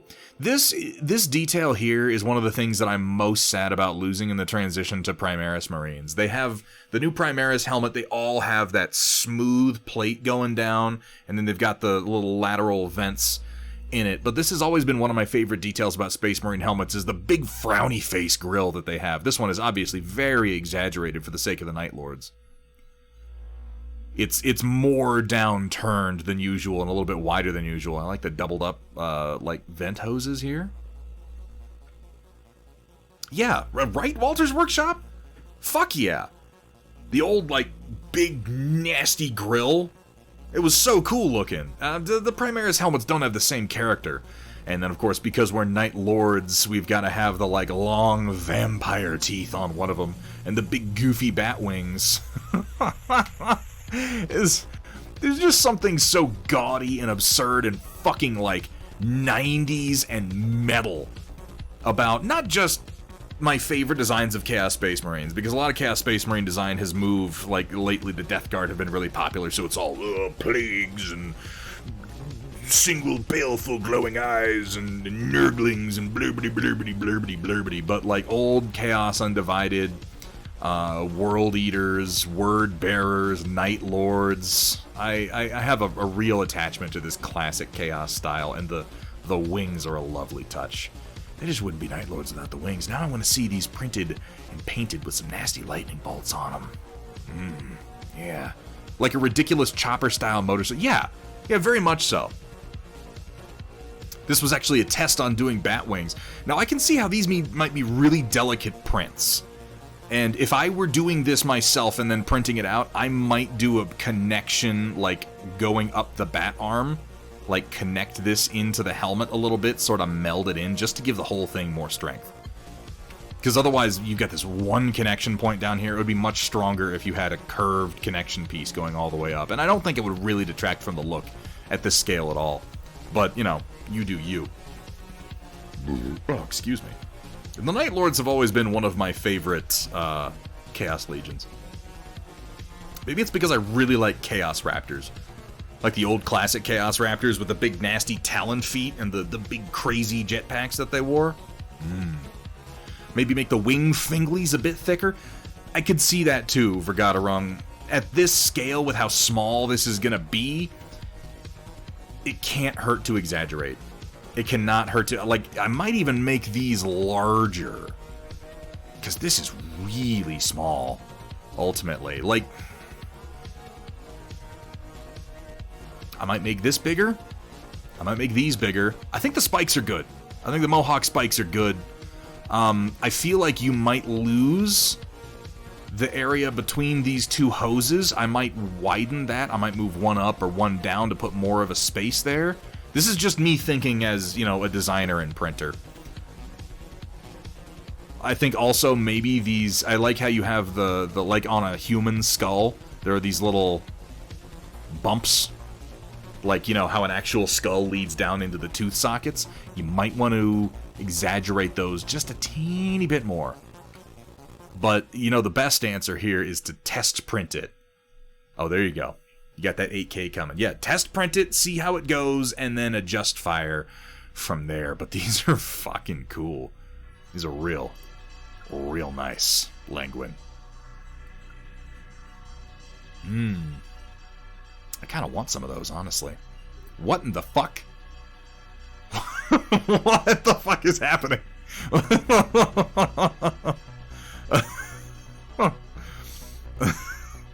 Okay. Merlin Models, you have a good night, dude. It's always wonderful to see you in chat. And guys, if you haven't given Merlin Models a follow yet, definitely go check out his channel. One of the most friendly streamers. Like, really, just a great chat. Really great attitude towards painting. Always, always willing to chat about what he's doing. Very engaging. I like how even the soldier is just like, okay, sure. Let's just move on. That's just because you had nothing. Cantankerous. Oh, no. Here we have from Dr. Rhino, cleaned and built a bunch of resin. These are part of the Knight's Army 2 Knight Moirax, continuing to try and push my basing game and magnetizing the arms in this case. P.S. Dark Angel's Army, final time count, 60 hours, primed base for 64 models. That's pretty damn good for that many models. Like, that's a good amount of time you spent working on it, but you're still at under an hour per model for a pretty solid quality paint job. These are the little Knight Armigers, aren't they? I don't know what variants they have anymore. These look like Adeptus Mechanicus style pieces with the segmented sort of beetly backs. This reminds me of the claw from... It's all AdMech stuff. Because there's that one AdMech Knight that has this style of carapace on it, and then he has the big crazy looking claw thing, and then these are what, like Volkites, aren't they? Volkite or thermal guns or something like that? Oh, so they're AdMech. Oh, and then, as if there were any doubt, then they have skull faces with single cybernetic eyes. Okay. Alright. That's a damn good use of extra bits for basing. Knight armies are a great way to both play 40k and still not have... Like, it's the categorical opposite of the Horde army.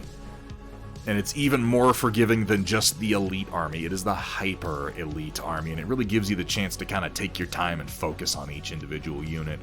Are we going to do some pretty cool like glow or OSL effects on some of these awesome power coils or whatever the fuck it is that's on the inside of these big goofy gangly claws? Because that's what I want to see, Dr. Rhino. I love these heads. Where did all these resin parts come from? I want to say I've seen this kit before, but I haven't looked at resin printed parts for 40k in months. Oh, these are official ones! I just assumed that these were third party, because that's where my brain goes these days.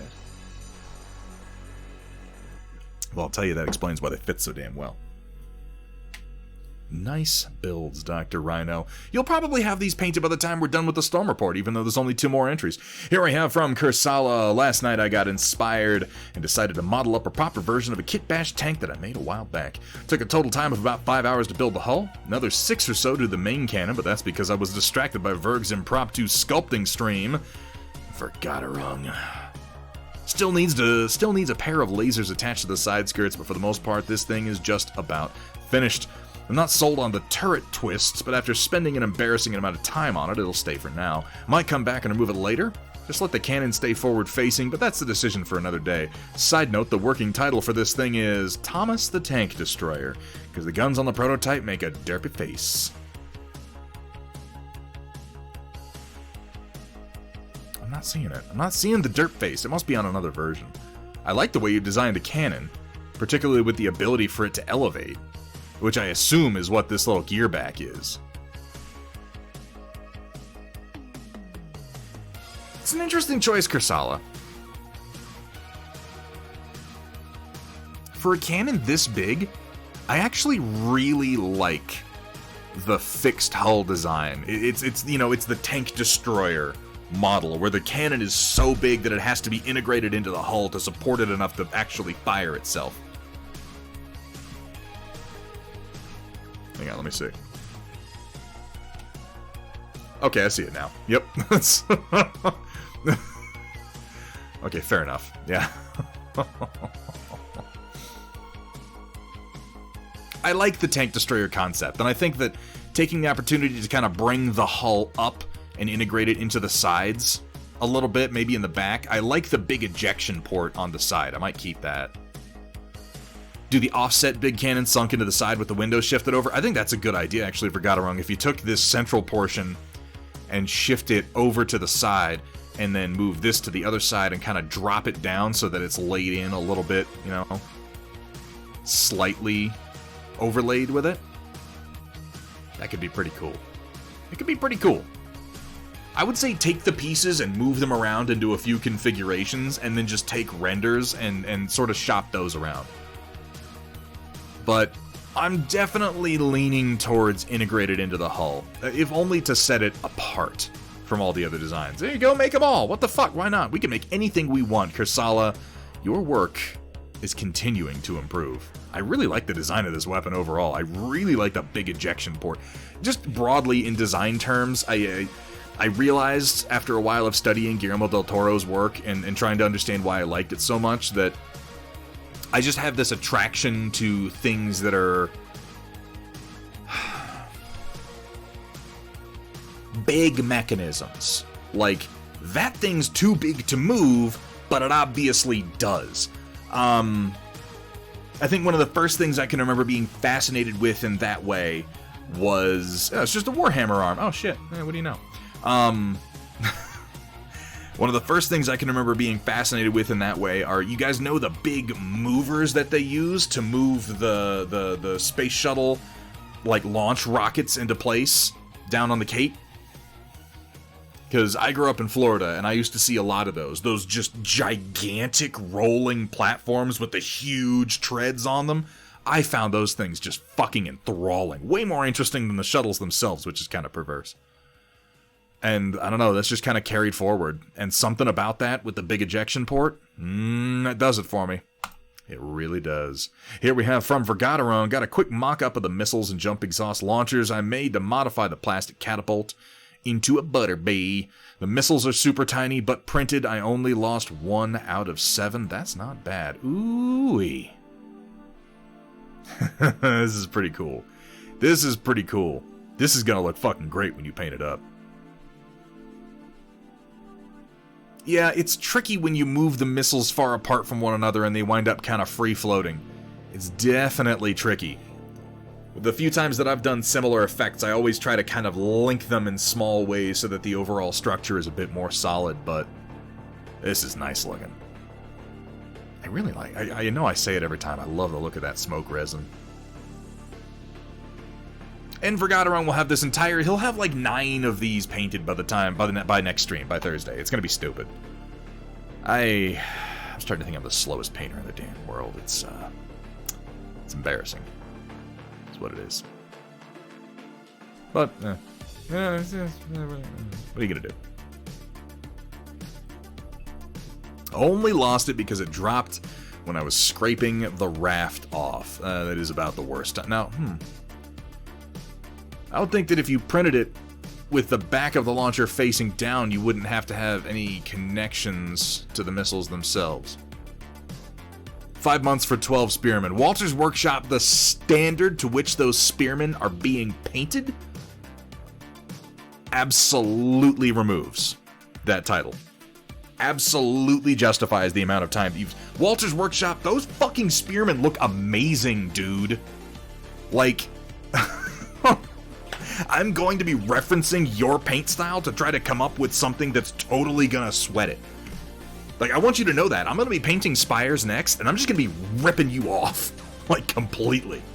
So you better be ready for that. But they do say that imitation is the most sincere form of flattery. Vergadaron, fantastic work. Fantastic work!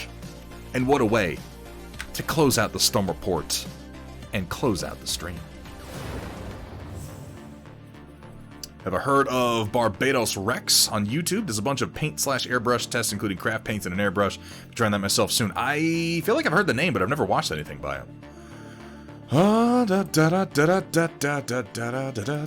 Let's figure out who we're raiding tonight. Who's doing what? Useless Wizard is going. Altered Man is going. Ooh, let me see how long Altered Man's been going for. If we can raid Altered Man, I want to. He is, I believe... Hang on. He does a lot of oil painting, and it looks like he's working on Vermintide, and it looks like he is going to be going for a little bit, so that is where we are going to go. I really like watching Altered Man, because he makes me feel like I need to be a sloppier painter. Wait until you see how this guy puts down oils. He's working on some really cool stuff right now. Oh my god, you guys, ladies and gentlemen, locusts, and gentlemen, we are going to be back Thursday the 16th, we're going to be doing some 3D sculpting. I've got some more Battletech hills to get through, so it's going to be kind of procedural stuff, but I should be sitting down to the PC using ZBrush while I still have access to it. I'm not sure how things are going to go with their acquisition. But yeah, we'll be applying some textures, doing a little bit of sculpting, working in some hexes. Vergata yes. I'm doing an interview for a Battletech podcast at 8 Eastern, which I gotta figure out what time that is. My time? Can't be too far off that. And, but yeah, before that / after that, I'm absolutely down for some 7 Days to Die. And then Saturday, the 18th, thank you, Riot Sister. Saturday the 18th, we are going to be watching Return of the King Extended Cut on the Thunderhead Studio Discord, and I'm going to be talking through the whole thing. So if that excites you, please show up. And then Sunday the 19th, we're going to be back painting some more Conquest. Probably going to... actually, that might not be true. That's going to be a TBD. I might start a Vader this weekend for a single figure focus. We'll see. Oh my god, I'm running out of time. Thank you guys so much. Thank you to everybody who contributes to the Storm Report. Thank you to my amazing mods. Until next time, folks, keep on painting.